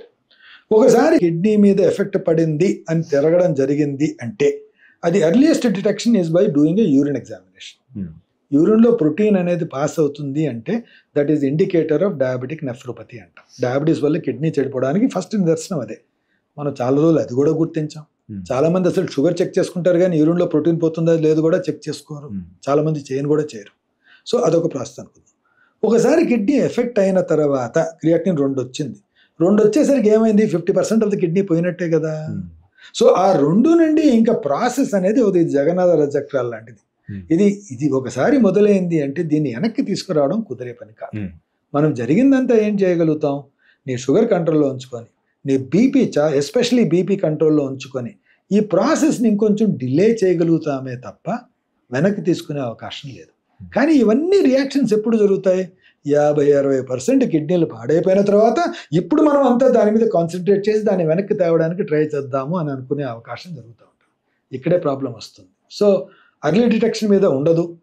ఉన్న ప్రాబ్లమ్ని మనం సరిగా ట్రీట్ చేసుకోవడం అవసరం ఉన్నప్పుడు, దాని తర్వాత వచ్చిన తర్వాత అంతా ప్రెసిపిటేట్ అయిన తర్వాత దాన్ని వెనక్కి తేవడం అనుకోవడం కూడా జరగదు. సో ఇక్కడే ప్రాబ్లం వస్తాం. So that is the problem why ఈ డయాబెటిక్ నెఫ్రోపతిలో చాలా మందికి ఆ డయాలిసిస్ వరకు స్టేజ్ తొందరగా రావడానికి కారణాలు ఇవే. ఆహారపు అలవాట్లు కానీ జీవన శైలి కానీ కిడ్నీల మీద ఏమైనా ప్రభావం చూపుతుంది? ఆహార అలవాట్లలో స్పెసిఫిక్గా నేను చెప్పలేను, బట్ బేసిక్గా ఏంటంటే కొన్ని జబ్బులు, కిడ్నీ జబ్బులు అనేటివి కిడ్నీ ఫెయిల్ అయిన వాళ్ళు ప్రోటీన్ రెస్ట్రిక్షన్ అనేది చేయాలి. ప్రోటీన్ జీరో కాదు, రెస్ట్రిక్షన్ అనేది చేయాలి. Well, too much of a protein, animal protein, red meat etcetera will be detrimental because it produces too much of uric acid also అంతే తప్ప నార్మల్ కిడ్నీ ఫంక్షన్ ఉండి normal activity, normal exercise, everything నార్మల్గా ఉన్న వాళ్ళలో మీరు తీసుకునే routine protein is not a problem. But there are certain things, I don't know, ఈ జిమ్లో కొంచెం మజిల్స్ పెంచాలని వే ప్రోటీన్స్ అనేది అది సోర్స్ ఆఫ్ ప్రోటీన్ ఎక్కడో మనకు తెలియదు. There are some people who come with kidney damage with that also. We don't know what is the reason, but there appears to be some relation. Some Ayurvedic medicines and some whey proteins, this muscle building వీటిల్లో ఒక్కోసారి kidney damage అయ్యే అవకాశం ఉంటుంది. ఇప్పుడు kidney transplant విషయానికి వద్దాం. So నాకు తెలిసి మీరు 30 సంవత్సరాల క్రితము పరిస్థితి ఎట్లా ఉందంటే అది ఒక పెద్ద అద్భుతమైన వైద్యంలాగా ఇప్పుడు కామన్ అయిపోయింది. 100 కిడ్నీ ట్రాన్స్ప్లాంట్లు మన హైదరాబాద్లో జరుగుతున్నాయి. ఇందులో ఎవరికి చేస్తారు? మొదట ఎంత ఖర్చు అవుతుంది? 2, 3 ఎందుకు ఎక్కువ మందికి అవసరం ఉన్న వాళ్ళకి కిడ్నీలు దొరకట్లేదు? దీనికి మనం ఏమైనా చేయగలమా? సో దీనికి మీ సూచన? అంటే దీనికి బేసిక్గా ఏంటంటే జబ్బులు అనేది ఎక్కువైనా, నేను చెప్పాను చూసారా, బేసిక్గా 80 ఏళ్ళు బతకడం అనే దాంతోనే మీకు డయాబెటీస్, హైపర్ టెన్షన్ మనకు ఎక్కువైపోతుంది. నెంబర్ 2, డయాబెటీస్ క్యాపిటల్ అయ్యేసరికి కిడ్నీ ఫెయిల్యూర్లు ఎక్కువ అవుతాయి. సో నువ్వు 60 ఏళ్ళ నుంచి 80 ఏళ్ళ వరకు పొడిగిచ్చేసరికి people are requiring kidney replacement therapy అనేది ఎక్కువ అవుతుంది, డయాలిసిస్ కానీ ట్రాన్స్ప్లాంట్ కానీ. సో పాపులేషన్ అనేది పెరిగిపోయింది. ద సెకండ్ ప్రాబ్లం ఏంటంటే మన ఇన్ఫ్రాస్ట్రక్చర్ ఇన్ అవర్ కంట్రీ ఏదో ఈ కెడవర్ డొనేషన్స్ అనేది అక్కడక్కడ కొన్ని సిటీస్లో జరగడమే తప్ప, but the networking in the whole country అనేది లేదు. దిస్ ఇస్ నథింగ్ లైక్, ఇప్పుడు మీరు వెస్ట్లో చూడండి, స్పెయిన్ లాంటి ప్లేసెస్లో it is whole country is into that network. It is not single hospital or single place. It is whole country is in the network. So there is a team to harvest. వాళ్ళు ఇక్కడ నుంచి Madrid నుంచి కావాలంటే దీనికి వెళ్తారు, ఎక్కడ కావాలంటే అక్కడ వెళ్తారు. సో అది ఒక వే ఆఫ్ నెట్వర్కింగ్ అనేది వాళ్ళు మొదటి నుండి బిల్డ్ చేయడం జరిగింది. ఇండియాలో అన్ఫార్చునేట్లీ అది జరగలేదు. It is restricted to city or state network అంటాం, కానీ అంత అంటే బేసిక్గా majority of the accident victims కానీ ఎక్కడైతే కెడవర్ డొనేషన్ అవుతుందో అన్ని ఏరియాల్లో యూనివర్సల్గా ప్రాసెస్ అనేది జరగట్లేదు. కాబట్టి వి స్టిల్ హ్యావ్ మన ఆర్గన్ అనేది తక్కువ అనేది ఎప్పటికీ ఉండనే ఉంటుంది. సో ఆ ప్రాబ్లం ఉంది. సెకండ్ థింగ్, ఫ్యామిలీస్ చిన్నగా అయిపోయినాయి. ఒకప్పుడు ఫ్యామిలీలు 8 మంది 10 మంది ఉండేవాళ్ళు. ఫ్యామిలీస్ చిన్నగా అయ్యేసరికి the available pool of donors అనేది ఫర్ ద పేషెంట్ అనేది తగ్గిపోతారు. సో దాంట్లో ఒకరికి డయాబెటీస్ ఉండే, ఇంకోటి హైపర్ టెన్షన్ ఉండే, ఇంకో రీజన్ సోషల్ రీజన్స్, అమ్మాయి ఉంటుంది, అమ్మాయిని పెళ్లి చేస్తుంటారు, వాళ్ళ అత్త వాళ్ళు ఒప్పుకుంటారో లేదో. సో ఇలాంటి logistical reasons in the family ఎక్కువైపోతుంది. అండ్ కంట్రోల్ అది తగ్గేసరికి, నెంబర్ ఆఫ్ పీపుల్ తగ్గేసరికి రెస్ట్రిక్షన్స్ ఎక్కువ వస్తాయి. దీనికి ఆన్సర్ ఉండదండి. దీనికి there is no shortcut for this. So you need to utilise every organ that is possible అనుకుంటే ఈ నెట్వర్క్ బిల్డ్ చేయడం అనేది చాలా ఇంపార్టెంట్. మనం ఇంకా ఈ దేశంలో డయాలిసిస్ నెట్వర్క్ చేయడానికే ఇంకా దాని గురించే మనం ఒక పాటలు పడుతున్నాం. ఈ కెడవర్ డొనేషన్ హోల్ కంట్రీలో ఆ నెట్వర్క్ను క్రియేట్ చేయడం అనేది పాసిబుల్ ఇంకో 5-10 ఏళ్ళు పడుతుందేమో. మీ హాస్పిటల్లో ఆల్మోస్ట్ అంటే మీ మదర్స్ డే రోజు కూడా ఒక ప్రోగ్రామ్ పెట్టుకున్నట్టున్నారు. సో ఎవరైతే తల్లులు పిల్లలకి కిడ్నీలు ఇచ్చి కొత్త జీవితాన్ని ప్రసాదించినారు, అంటే సాధారణంగా కిడ్నీ దానం విషయానికి వస్తే, సో సాధారణంగా తల్లులు పిల్లలకి ఇవ్వడం లేదా భర్తకి భార్య ఇవ్వడం అంటే ఎట్లా సాధారణంగా ఎక్కువ జరుగుతుంది, ఉమెన్ నుంచి వెళ్ళి మెన్కి ఎక్కువ వస్తున్నట్టు కనబడుతుంది. సో దీన్ని ఎట్లా చూస్తారు? యాక్చువల్గా ఏ సందర్భాల్లో ఎవరికి ఎక్కువ ఇస్తారు, ఎట్లా ఉంటుంది, వాళ్ళ ఎమోషన్స్ ఎట్లా ఉంటాయి? అంటే మీరు చెప్పిన దాంట్లో చాలా వరకు నిజం ఉంది. అంటే మీరు 30 ఏళ్ళకి పోలిస్తే ఇప్పుడు కొంచెం డిఫరెన్స్ ఉందనుకోండి, నేను కాదంటం లేదు, బట్ నిజం అది మాత్రం. What ever it is, the donation from women to men is more than men to women. Possibly that makes women different. See, the thing giving birth to somebody else అనేది అది ఉమెన్నెస్ లో రావాలి, మెన్కి లేదు కదండి. కేపబిలిటీ అనేది మైండ్ లో రావాలి అంటే ఆ కేపబిలిటీ బాడీలో ఉండాలి కదా మైండ్ లో రావడానికి. So possibly God has given that to women only possibly. So probably yes, I would say that nature itself, the nature has provided them that zeal to give a birth to somebody. So it's not only producing children, but even donating itself is giving to birth to somebody. So I would say it is proud to be a woman in this matter. There is no doubt about it. I understand that. But of late, కొంచెం ఇలా కూడా the other way also is happening. There is no doubt. అంటే ఏం జరుగుతుంది sir actual? ఇప్పుడు తల్లి పిల్లకి ఇచ్చినది, సో ఇద్దరు ఆనందంగా ఉన్నారు, సో ఫీల్ ఎట్లా ఉంటుంది, తల్లిది ఎట్లా ఉంటుంది, పిల్లగాంది ఎట్లా ఉంటుంది? ఎక్కడైనా కానివ్వండి, ఒక డోనర్ నుంచి రెసిపియంట్కి వెళ్ళినప్పుడు, ఎస్పెషల్లీ ఒక ఫాదర్ నుంచి కొడుకు వెళ్ళినా, మదర్ నుంచి కొడుకు వెళ్ళినా, ఆర్ కూతురికి వెళ్ళినా, ఆర్ కొడుకు వెళ్ళినా, ఎట్లయినా కానీ ఆ ఫీల్ అనేది లేకపోతే డొనేషన్ రాదండి. So feel is inherently there. మనం దాన్ని ఆస్వాదించాలనుకోవడం లేదు, అది ఉంది కాబట్టి ఇదంతా జరిగింది. సో మనం అంతా ఫెసిలిటేట్ చేయగలిగిందంతా ఏమిటి అంటే to get a best possible result. అది మనం చేయగలిగినప్పుడు దాంట్లోంచి మేము ఆనందం పొందుతాం. ఆ ఫీల్ మేము పొందలేకపోవచ్చు, అది చూడడమే జరుగుతుంది. కానీ మాకు వచ్చే ఆనందం ఏంటంటే transfer of that feeling to other person and creating that feeling for ever. అది చేయగలగడంలో మాకు ఆనందం ఉంటుంది. అది చేసినప్పుడు చాలా సంతోషంగా అనిపిస్తుంది. చేయలేనప్పుడు కొంచెం బాధేస్తుంది, చాలా బాధేస్తుంది. ఎందుకంటే ఎన్నో కారణాలు ఉండొచ్చు, లాజిస్టిక్ రీజన్స్ చాలా ఉండొచ్చు. ఉన్నా కానీ మేము దాన్ని సక్సెస్ఫుల్గా చేయలేనప్పుడు చాలా కష్టాలు వస్తాయి. చాలా ఇన్హరెంట్ బాధ అనేది మాకు కూడా ఉంటుంది. అది చెప్పుకోలేని పరిస్థితి. కానీ మెడిసిన్లో ఎవ్రీథింగ్ కెనాట్ బి గ్యారంటీడ్ కాబట్టి కొన్ని ఆస్పెక్ట్స్ మనం మా చేతిలో ఉండవు. అప్పుడు నిజంగా బాధేస్తుంది. ప్రోస్టేట్ క్యాన్సర్ ఉంది, second most common in men. So వాటిని బ్లాడర్ క్యాన్సర్ ఉంది, మీ విభాగంలోకి వచ్చేటి.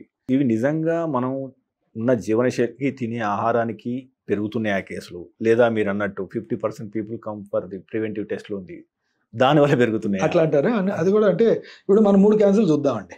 ఒకటి కిడ్నీ, ఒకటి బ్లాడర్, ఒకటి ప్రాస్టేట్. ఈ 3 చూద్దాం. మూడింటికి 3 రకాలుగా ఉంది, సరేనా? కిడ్నీ క్యాన్సర్లు అంటారా, ఈ మధ్య కాలంలో 17 ఏళ్ల నుంచి 25 ఏళ్ళకి, 30 ఏళ్ళకి, 40 ఏళ్ళకి కూడా ఆపరేషన్ చేసేస్తున్నాం. ఎందుకు? To certain extent ultrasound being available for everything. ఏదో కడుపు నొప్పికి వెళ్తాడు, అల్ట్రాసౌండ్ చేస్తే కిడ్నీలో ట్యూమర్ ఉంది అంటారు. అది కనపడకపోయి ఉండొచ్చు, 40 ఏళ్ళకి ఏదో కనపడే అవకాశం ఉండేది, ఇప్పుడు 25 ఏళ్ళకే కనపడుతుంది. So incidence of early cancer of the kidney అనేది చాలా ఎక్కువ అయిపోయింది ఇప్పుడు. సో ఎందుకంటే పికప్ అనేది చాలా ఈజీ అయిపోయింది. అల్ట్రాసౌండ్ గల్లీలో ఉంది కావాలంటే, అందుకని చెప్పి that's number 1.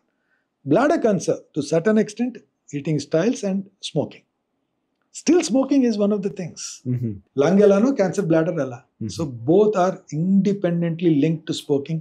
Tambaku chewing. Can I smoke cheyanandi? Roju gutka tintanandi, tambaku tintanandi.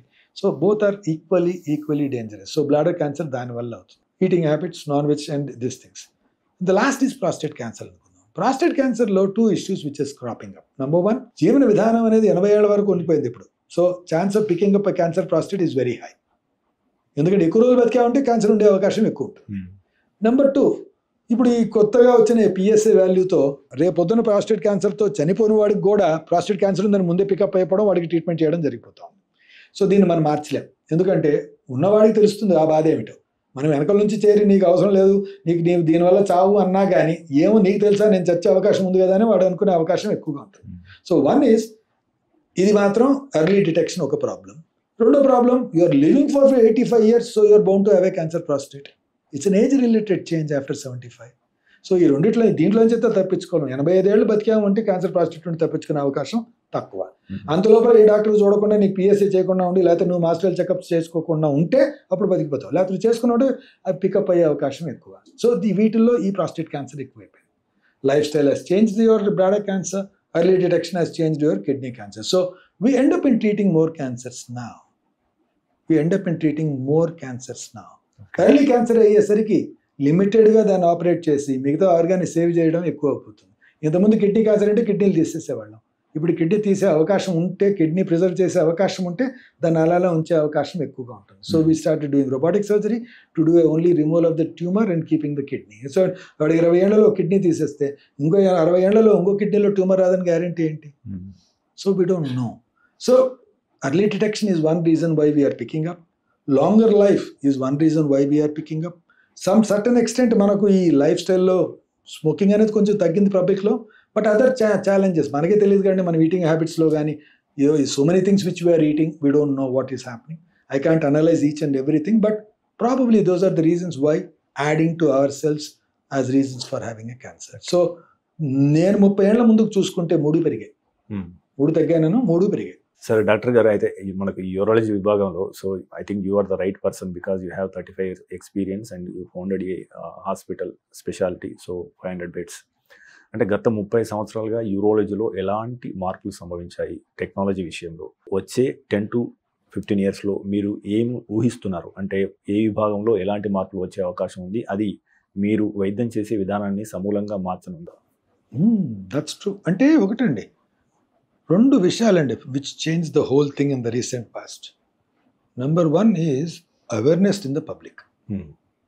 Number 2 ఏమిటి అంటే ది యావరేజ్ లైఫ్ స్పాన్.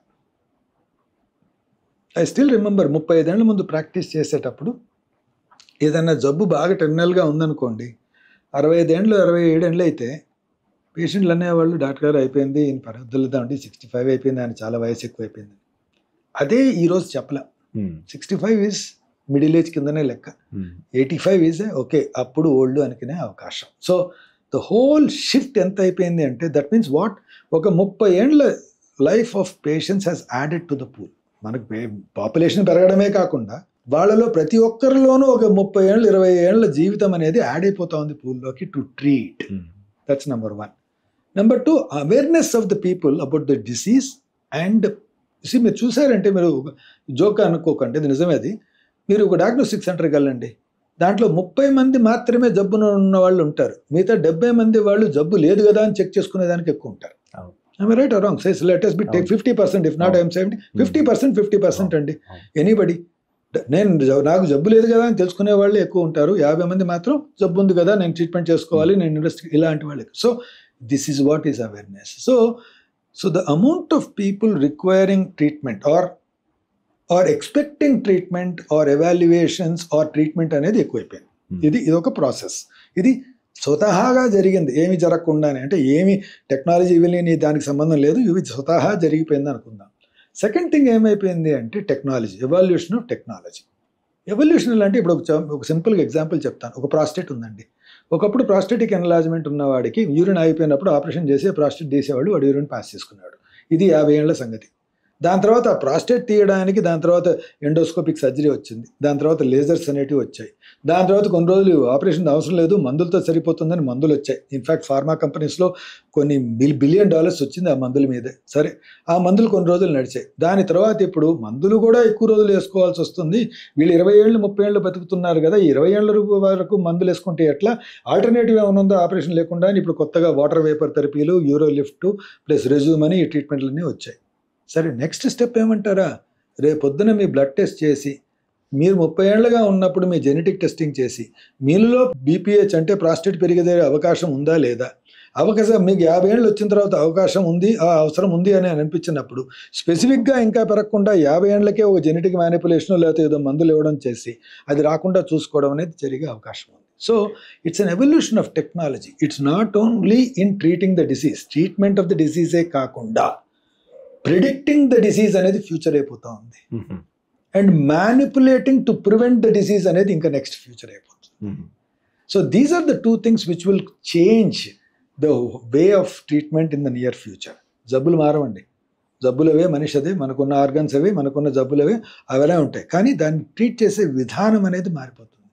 ఇంతవరకు వచ్చిన జబ్బును మార్చేవాళ్ళం, వచ్చిన జబ్బులు ఎలా మార్చుకోవాలో ఇంకా టెక్నాలజీలు యూజ్ చేసాం. నెక్స్ట్ ఈ జబ్బు రాకుండా చూడడానికి ఏమేం చేస్తే రావు అనేది చూస్తాము, దాన్ని మ్యానిపులేట్ చేసి తెచ్చుకోకుండా చూడడం జరుగుతుంది. So treatment after the disease has come to postponing the treatment or preventing the disease coming tomorrow. So ఇలా ప్రతి ఫీల్డ్లోనూ జరుగుతుందని నాకు అనిపిస్తుంది, especially after artificial intelligence and data analytics coming in to place. So ఇప్పుడు మీరు అన్నట్టు సార్, ఇప్పుడు మనం అంతకుముందు ఏదైనా రీసెర్చ్ కావాలంటే మనం చదువుకునేది, ఇవన్నీ చేసేది. ఇప్పుడు అన్ని బుక్కుల్లో ఉన్న రీసెర్చ్ని మనం with in tip of the వస్తుంది. సో అంటే కొంతమంది అంచనా ఏంటంటే గత 200 సంవత్సరాల్లో జరిగిన ఏదైతే శాస్త్ర సాంకేతిక అభివృద్ధి ఉందో వచ్చే 10 yearsలోనే జరుగుతుంది అనేది అంటున్నారు. అంటే ఇందులో వాస్తవం ఎంత, ఇప్పుడు మీరు ఏఐని ఏ రకంగా ఉపయోగిస్తున్నారు, ఫ్యూచర్లో దీని పాత్ర ఏ రకంగా ఉండే అవకాశం ఉంది? ఇది నిజం అండి. నేను ఇప్పుడు ఐఎమ్ నాట్ సెయింగ్, ఒకప్పుడు నేను చదువుకునేటప్పుడు అండి, నేను యూరాలజీ చదివేటప్పుడు, ఇప్పుడు ఐఎమ్ టాకింగ్ అబౌట్ 87, 88, 89, నేను ఒకటి చదువుకోవాలి అనుకుంటే, ఒక టాపిక్ గురించి నేను రాయాలంటే ఆ రోజు రాత్రి 8 గంటల నుంచి 12 గంటల వరకు లైబ్రరీలో కూర్చొని ఉన్న బుక్కులన్నీ ర్యాకుల్లో ఎక్కడున్నాయా జర్నల్ని ఎత్తుక్కొని దాంట్లో ఆ పేజెస్ ఉన్నాయా లేదా, లేకపోతే ఎవడన్నా చించేసాడా లేదా అని ఎత్తుక్కునే అంత పరిస్థితి వచ్చిండేది. ఈ రోజు ఏముందండి, I put in my room, I type on my phone, I will get my articles available on the phone itself. So your searching itself has been condensed to probably 1 lakh of the time what you spent on that day. నీకు ఆ రోజు ఏదైతే 5 గంటల్లో జరిగింది, నువ్వు 5 నిమిషాల్లో చేయగలడం జరుగుతుంది. So the same way it is become more miniature. ఒకప్పుడు 15 ఏళ్ళు ఏదైతే జరిగిందో ఇప్పుడు 3 ఏళ్లలో జరుగుతుంది. రేపొద్దున ఆశ్చర్యంగా 1 సంవత్సరంలో జరిగి 6 నెలల్లో జరిగినా కానీ ఆశ్చర్యం లేదు. ఇంతకుముందు అనాలిసిస్ ఏదైతే ఎక్కువ టైం పట్టేదో ఇప్పుడు data analytics has become very very small. In fact మనకన్నా ఫాస్ట్గా, మనకన్నా గొప్పగా the machines are able to analyse. So that is bound to be future. But that will not replace a human brain because ఆ decision making అనేది అది చెప్పదు. ఏది మంచిదో చెప్పగలుగుతుందో కానీ అది నిజంగా అది మంచిదేనా కాదా అనేది లాస్ట్కి ఆ హ్యూమన్ బ్రెయిన్ ఇంటర్ఫేస్ అనేది రావాల్సిందే. సో వీ అండర్స్టాండింగ్ అనేది చాలా ఇంపార్టెంట్. అంతేగాని probably everything is driven, it is not driving the road. But రోడ్లో ఒక టెస్లా కారు డ్రైవ్ అవుతా ఉంది వితౌట్ ఇది అంటే ఇది దాంట్లో ముందు డిఫైన్ చేసిన వాడు హ్యూమన్ బీయింగ్ కాబట్టి అది డ్రైవ్ చేయగలుగుతుంది. ఆ డెఫినేషన్ అనేది ఇవ్వకపోతే డ్రైవ్ చేయడం అనేది జరగని పని అన్నమాట. అది విషయం. అంటే ఒకటిసారి ఇప్పుడు మీ సంతృప్తికరమైన కేసుల గురించి మాట్లాడదాం. సో మీకు యాస్ట్ ఎక్స్పీరియన్స్ ఉంది, మీరు ఎన్నో కేసులు చూసుంటారు. 1-2 కేసుల గురించి మాట్లాడండి. How they entered and with happy smiles ఎట్లా వెళ్ళినారు, వాళ్ళ గ్రాటిట్యూడ్ ఎట్లా తెలియవేసుకున్నారు మీకు. సో మీరు ఎంత సంపాదించవచ్చు, బట్ యాజ్ ఎ డాక్టర్ మీరు ప్రొఫెషన్లో ఆ ఆనందం ఐ నో ఉంటుంది కదా, అటువంటి కేసులు 1-2 డిస్కస్. ఇన్ఫాక్ట్ నేను ఒకటి రివర్స్ చెప్తానండి. చాలా మంది అనుకుంటారు చాలా కష్టమైన కేసు గుర్తుంటుందని. చూసారా, కాదండి. యాక్చువల్ డాక్టర్స్లో తప్పు చేసిన కేసు గుర్తుంటుందండి. షేర్ చేసుకోలేం కానీ నేను తప్పు చేయలేదు, కానీ ఒకటి చిన్న షేర్ చేస్తాను. దిస్ ఇస్ 1994 అండి. 1994 నేను 1990లో హైదరాబాద్లో ఎంటర్ అయ్యాను. ఆ పేషెంట్ పేరు Annapurnamma. I still remember that. ఒక పెద్ద కిడ్నీ ట్యూమర్, అది extending in to the main IVC అనే మెయిన్ బ్లడ్ వెజల్లోకి ఎంటర్ అవుతా ఉంది. Very difficult operation. ఆ కాలంలో 94లో ఏముందండి, నేను సత్యకిరణ్ సెంటర్లో పనిచేసేవాడిని. ఐసీయూ కూడా మనకు కరెక్ట్గా లేదు ఆ టైంలో. ఒక పల్స్ ఆక్సిమీటర్ అనేది అది వచ్చి అప్పుడప్పుడు ఆన్ చేసుకున్నప్పుడు ఎన్నో మానిటర్లు కూడా ఉండేటివి కాదు ఆ టైంలో. అలాంటి పరిస్థితులు. So difficult operation. నేను చాలా జీల్లో ఉండేవాడిని, చాలా ఎనర్జెటిక్గా ఉండేవాడిని. అప్పుడే ఇన్స్టిట్యూట్ నుండి వచ్చింది, నేను చేయలేనిది ఏమీ లేదు అని ఒక ఫీలింగ్ ఉంటుంది నాకు. ఇన్స్టిట్యూట్ నుండి వచ్చిన వాడికి 4 గంటల తర్వాత ఆ పేషెంట్ వచ్చారు. ఒకరోజు వచ్చింది ఆమె, డాక్టర్ గారు ఇది సో ఓన్లీ 1 son, అన్మ్యారీడ్, ఇప్పుడే పెళ్ళి కుదిరింది. సరే నెక్స్ట్ ఇయర్ పెళ్లి చేద్దాం అనుకున్నాం అంటే నీకు ఆపరేషన్ తప్పనిసరి. నాకు అవసరమా ఇప్పుడు? వాడికి 8 నెలల్లో పెళ్ళి ఉంది. ఆ పెళ్లి చేసిన తర్వాత నేను చనిపోయినా నాకేం లేదు, నాకు ఎవరు లేరు, హస్బెండ్ లేడు, పిల్లోడు కూడా యూఎస్ వెళ్ళిపోతాడు, నేను ఒక్కటే ఉండాలి, నాకు చేయించుకోకపోతే ఏమవుతుందని. మరి చేయగలిగినప్పుడు నువ్వు చేస్తే బాగుంటావే అని. సరే ఒప్పుకున్నది, చేసుకున్నాము. Difficult surgery, excellently done. I'm so happy that I achieved my self. అంటే ఎవరెస్ట్ మీద ఉన్న ఫీలింగ్ అన్నమాట. అంటే ఆ టైంలో ప్రైవేట్ సెక్టర్లో అంత కష్టమైన ఆపరేషన్ నేను సాధించాను. నేను అప్పుడే వచ్చాను ఇన్స్టిట్యూట్ నుండి, 4 గంటల్లో చేసేసాను. వండర్ఫుల్. పంపించేసాను, అయిపోయింది. 2.5 ఏళ్ల తర్వాత మళ్ళీ నా దగ్గరకు వచ్చింది. ఏదో కారణంగా ఏదో కాళ్ళలో వాపులు వస్తున్నాయని వాళ్ళ సిస్టర్ నన్ను తీసుకొని వచ్చిందండి.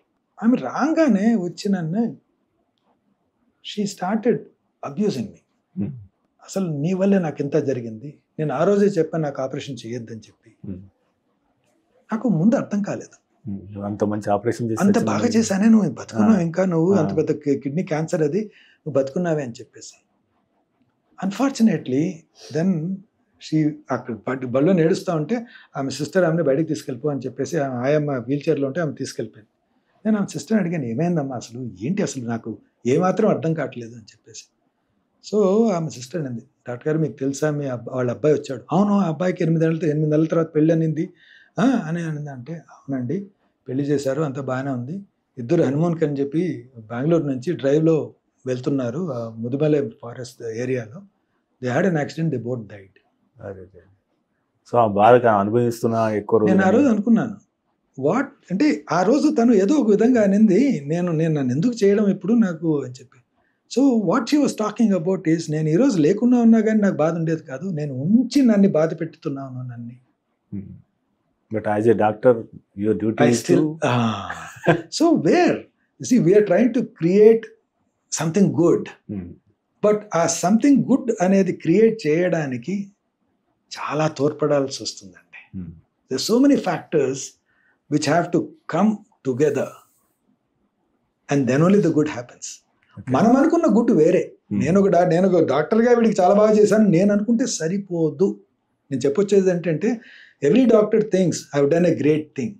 Has it given the right outcome to the patient అనేది మనం ఆలోచించాలి. నేను పెద్ద ఆపరేషన్ చేసి ఉండొచ్చు, వాడు మొత్తం ఉన్న 10 ఎకరాలు అమ్ముకొని వచ్చేసి ఉండొచ్చు, ఇంట్లో వాళ్ళందరూ రోడ్డున పడ్డారే తప్ప వాడు బతికి ఇంకో 3 ఏళ్ళు ఉంటాడేమో, కానీ ఇంట్లో వాళ్ళందరూ రోడ్డున పడ్డారు అన్న విషయం మనం మర్చిపోతాం. సో మై ఓన్లీ ఫీలింగ్ అంటే ఇప్పుడు 35 ఏళ్ళు ఈ ప్రాక్టీస్లో ఉన్న తర్వాత నాకు తెలిసేది ఏంటంటే before we decide understand everything around. So think about a holistic way of managing it. Think that you are a part of that family. What would have been the best judgement at that point of time. I think అది మనము as the time passes by మనం దాన్ని miss చేస్తున్నాం అనిపిస్తుంది. ఒకప్పుడు కాలంలో community చిన్నదిగా ఉండేది, మనకు తెలిసి ఎంతమంది ఉన్నారు, వాడు ఏం చేస్తాడు, వాడు ఏం తెలుస్తాడు, వాడు ఏం తింటాడు, వాడికి ఎంత ఉంది, ఎన్ని అప్పులు ఉన్నాయని కూడా తెలిసే అవకాశం ఉండేది. ఇప్పుడు ఎవరు వస్తున్నారో, ఎందుకు వచ్చాడో, ఎక్కడ ఉంటాడో, ఎంత స్తోమత ఉందో, వాడి వల్ల అవుతుందా, వాడి వెనకాల ఎన్ని కష్టాలు ఉన్నాయి, నిజంగా ఎంత కష్టంలో ఉన్నాడు అనేది మనకు తెలియదు. మనం జబ్బును మాత్రమే చూస్తున్నాం, ఆ జబ్బును మాత్రమే ట్రీట్మెంట్ చేస్తున్నాం. అది నిజంగా వాడిని ట్రీట్ చేస్తుందా లేదా మనం చెప్పలేకపోతున్నాం. అంటే ఇప్పుడు సాధారణంగా హెల్త్ ఇన్సూరెన్స్ తీసుకుంటున్నాం మనం యాక్చువల్గా. అది మనం అనుకునేది ఏంటంటే అది అన్ని రకాలుగా మనం ప్రొటెక్ట్ చేస్తుంది అని చెప్పేసి అనుకుంటున్నాం. ఇప్పుడు ఈ నెఫ్రాలజీ, యూరాలజీకి సంబంధించి అంటే మీకు ఏమైనా ఛాలెంజెస్ ఉన్నాయా ఇన్సూరెన్స్తోని? అంటే 100% ఆఫ్ ది అన్ని డిసీజులకు క్లెయిమ్స్ వస్తుందా? ఏదైతే బాగుంటుంది హెల్త్ ఇన్సూరెన్స్ తీసుకునే వాళ్ళకి లేదా తీసుకోవాలనుకునే వారికి దాని యొక్క చెప్తారేమో? అంటే బేసిక్గా ensuring your self is good కదండి. ఇప్పుడు వెహికల్ ఇన్సూరెన్స్ మస్ట్ అని ఎందుకు చేశారండి? అందరూ రెడీగా దానికి చేసేస్తున్నారు, కానీ హెల్త్ మాత్రం చేయట్లేదు. మనం దట్స్ వాట్ ఐఎమ్ సేయింగ్. మన జనరల్ పబ్లిక్ లో value to health is less అండి. Mind speaking I'm telling you. $4 లక్షలు పెట్టి అన్ని సాఫ్ట్వేర్ ఫీచర్స్ ఉండేది కొనడానికి రెడీ అయిపోతాం, కానీ ఈ ఇన్వెస్టిగేషన్ $5,000 అవుతుంది అంటే అమ్మో $5,000 అవుతుందా, ఎందుకు అవుతుంది అన్న ఆలోచనలోకి వచ్చేస్తాం. సో అదేమిటంటే దిస్ వాల్యూ ఎడిషన్స్ అనేటివి దీనికి ఆ హెల్త్కి ఇవ్వం మనం బేసిక్గా. So insuring our selves to an outcome is always good. మిగతా ఏవి కవర్ అవుతాయి, ఏవి కవర్ అవ్వ అనేటివి అది most of the time difficult to answer this. ఇప్పుడు చిన్నపిల్లల పుట్టుకతో వచ్చిన జబ్బులు కవర్ కావు. వాడు 25 ఏళ్ల తర్వాత వస్తాడు, వాడు పుట్టినప్పుడు ఉన్న జబ్బే ఇప్పుడు 25 ఏళ్ళకి నేను ట్రీట్ చేయాలి. ఇప్పుడు వాడు కవర్ కాదు అంటే వాడు ఏం చేస్తాడు? ఇది ఒక logistical answer which has to be given by the government and the company. అది వాడు తప్పు కాదు కదా. Being Born with a congenital malformation doesn't make him liable for it కదండి. వాడు కోరిక అన్నాడా, వాడు కోరిక తెచ్చుకున్నాడు అంటే సరే, ఇంటెన్షనల్ కాదు కదండి. They are very small thing. Congenital conditions are not covered in insurance. What is the logic in it? అసలు ఏమిటి లాజిక్ దాంట్లో? వాడు బతికేసాడు ఇప్పటికి 20 ఏళ్ళు, అంతే కదండి. So this is certain things which I cannot answer, but having an insurance is always good. See, what they expect out of it is a very small amount of your earning. So it is worth it అని నా ఉద్దేశం. చాలా స్పెషలైజ్డ్గా ఏఎన్ఎన్యూ పెట్టారు, ఇందులో కూడా 7 hospital పెట్టారు. ఈ nephrology విభాగంలోనే చాలా విభాగాలు, ఈ పీడియాట్రిక్ యూరాలజీ అని కానీ, పెద్దవాళ్ళకి కానీ, లేడీస్ ఉమెన్ పీడియాట్రిక్ చాలా విభాగాలు కూడా పెట్టారు. యాక్చువల్ ఇంత స్పెషలైజేషన్కి వచ్చినారు. నాట్ బికాస్ ఆఫ్ వాల్యూమ్ అనేది కాకుండా, ఏదో ఎక్కువ చేస్తున్నాం అనేది కాకుండా, ఒక మంచి అకాడమిక్ ఎక్సలెన్స్ అంటే నిజమైన పని చేస్తారు ఇక్కడ అన్న ఇది క్రియేట్ చేయగలిగాం. ఇన్ఫ్యాక్ట్ ది బెస్ట్ మూమెంట్ ఏమిటి అంటే 2018లో మాది it was named as one of the top specialty destinations in the world, top 50 specialty destinations in the world by week magazine of USA. 2019, 2020 and 2021లో 3 ఏళ్ళు కన్స్యూటివ్గా రావడం జరిగింది. సో ఈ క్రమంలో ఇలా ఎస్టాబ్లిష్ చేయడం జరిగింది. కానీ ఎస్టాబ్లిష్ చేసిన తర్వాత ఇప్పుడు మన దగ్గర ఇన్వెస్టర్స్ ఉంటారు, ఆ ఇన్వెస్టర్స్తో దీని గ్రోత్ ప్యాటర్న్ ఎలా తీసుకెళ్లాలి అనేది కూడా ఉంటుంది. సో ఇలాంటి ఇన్స్టిట్యూషన్ మనం చేయగలిగితే, ఇలాంటి ఆలోచన ఉన్న వాళ్ళు ఇంకా పలు సిటీస్లో ఉంటారు, పలు చోట్ల అలా ఉంటారు కదా, అలాంటివి మనం రెప్లికేట్ చేయొచ్చునేమో అనే ఉద్దేశంతో ఈ రెప్లికేషన్ ప్రాసెస్లో రావడం జరిగింది. అలానే చెన్నై, తర్వాత వైజాగ్, తర్వాత సిలిగురి వెస్ట్ బెంగాల్లో కూడా పెట్టడం జరిగింది. హైదరాబాద్లోనే 4 హాస్పిటల్స్ కాకుండా ఈ మిగతా ప్లేసెస్లో కూడా అదే ప్రాసెస్ని రెప్లికేట్ చేయడం. అంటే దీంట్లో మెయిన్ ఇంపార్టెంట్ పాయింట్ అంటే the people who are working become partners of the place అండి. ఓకే, వాళ్ళు మనం ఎంప్లాయీస్ కాదు, వాళ్ళు యాక్చువల్లీ ద డాక్టర్స్ అనే వాళ్ళు partners in to the place. అంటే వారు కూడా భావించాలి ఇది మనది అని, భావించినప్పుడే ఫీలింగ్ రావడం జరుగుతుంది. To get that feeling in to the culture, ఆ కల్చర్లోకి ఆ ఫీలింగ్, ఎంపతి అనేది రావడానికి అది కూడా వాళ్ళదే అని ఒక భావన తీసుకొని వచ్చినప్పుడే అది జరుగుతుందని నమ్మాను మేము. సో అదే ప్రాసెస్లో అన్ని చోట్ల అలానే ఎస్టాబ్లిష్ చేయడం జరిగింది. సో అంటే ఇప్పుడు 7 హాస్పిటల్కి ఎన్ని బెడ్స్ ఉన్నాయి సార్? అదేవిధంగా మీ యొక్క ఎక్స్పాన్షన్ ప్లాన్స్ ఏంటి? ఇప్పటి వరకు మాకు 500 బెడ్స్ ఉన్నాయండి. ఆల్ ఓవర్ ఇండియా కలుపుకుంటే వీ కెన్ కన్సిడర్ 500 బెడ్స్ ఉన్న single speciality chain in urology and nephrology. అంటే కిడ్నీ డిసీజెస్ ట్రీట్ చేసుకుంటా ఒక single speciality chain with 500 beds అనేది మాదే అనుకుంటాను నేను. I don't think anybody is there. ఈ ఆలోచనతో ఏకీభవించి అంటే ఒక అందరం కలిసి కట్టుగా ఒక చోట పనిచేద్దాం, తర్వాత మనం కూడా ఒక పార్ట్నర్గా ఉందాం దాంట్లో, తర్వాత 2-3 కలిసి ఒక ఇన్స్టిట్యూషన్ స్థాపిద్దాం, అందరం కలిసి ఒకటే చోట కూర్చొని as far as possible the best possible outcomes తీసుకొని వద్దాము అనే భావన ఎక్కడైతే ఉంటుందో, ఎలాంటి టీంలు ఏ సిటీలో అన్నా కానీ అలాంటి భావనతో ఏకీభవించి ఉన్న టీమ్స్తో అక్కడ ఇన్వెస్ట్ చేసి ఇంకో ఇన్స్టిట్యూషన్ ప్రారంభించాలనే మా కోరిక. సో ఈ క్రమంలో ఇప్పుడు ఆలోచిస్తున్నాం. ఇంకా భువనేశ్వర్ కానీ, కలకత్తా కానీ, ఢిల్లీ కానీ, లక్నో కానీ, పాట్నా, ఈ స్పేసెస్లో అంతా ఈ ఆలోచన చేయడం జరుగుతూ ఉంది. సో టైం లైన్ ఏమైనా ఉందా సార్? మామూలుగా ఒక చోట మనం వెళ్ళి డబ్బులు ఇన్వెస్ట్ చేసేసి దాని తర్వాత కట్టేసి డాక్టర్ని పిలిపించి ఎంప్లాయ్ చేయడం కాదు కదండి. We need to create a certain team which is ఈ భావనతో ఏకీభవించే టీము. ఆ విధంగా ఆలోచించి మేము కూడా ఇలా ఉంటాము అనుకున్న టీంని ఎస్టాబ్లిష్ చేసుకోవడం కష్టం. వాళ్ళ చుట్టూ మనం ఇన్స్టిట్యూషన్ డెవలప్ చేయడం అనేది జరుగుతుంది.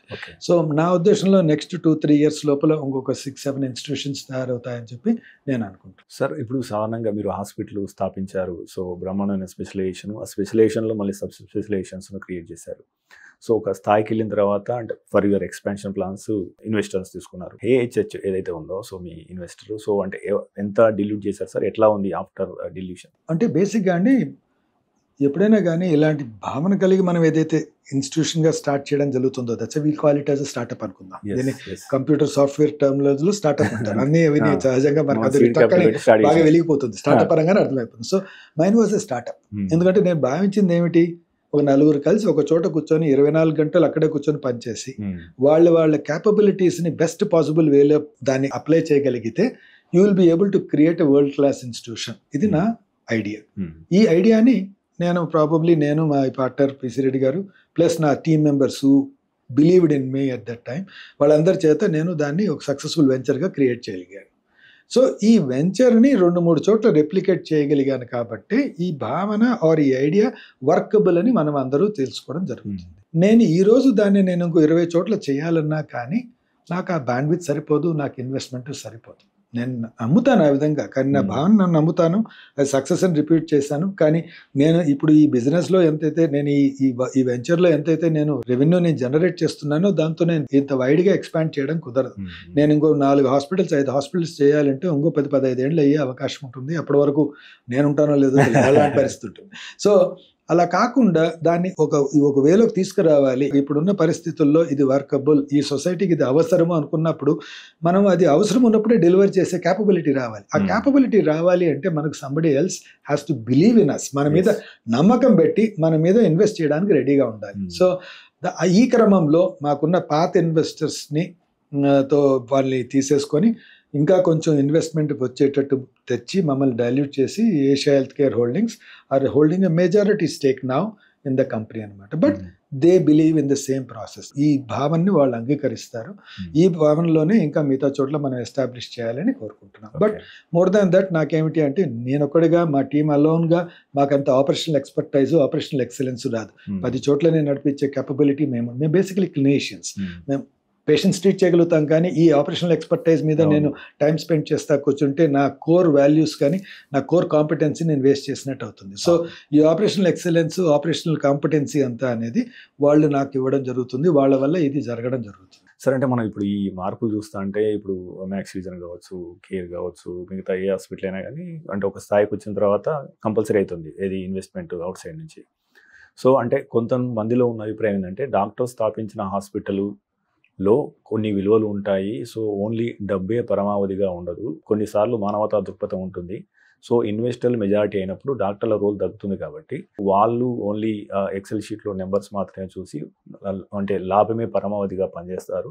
సో సమ్ ఎక్స్టెంట్ అటువంటి సర్వీస్ లభిస్తుందో లేదో అన్న అనుమానం కొంతమందిలో ఉంటుంది. ఆ దిశగా అంటే ఎట్లాంటి జాగ్రత్తలు తీసుకుంటారు సాధారణంగా హాస్పిటల్ యాజమాన్యం కానీ?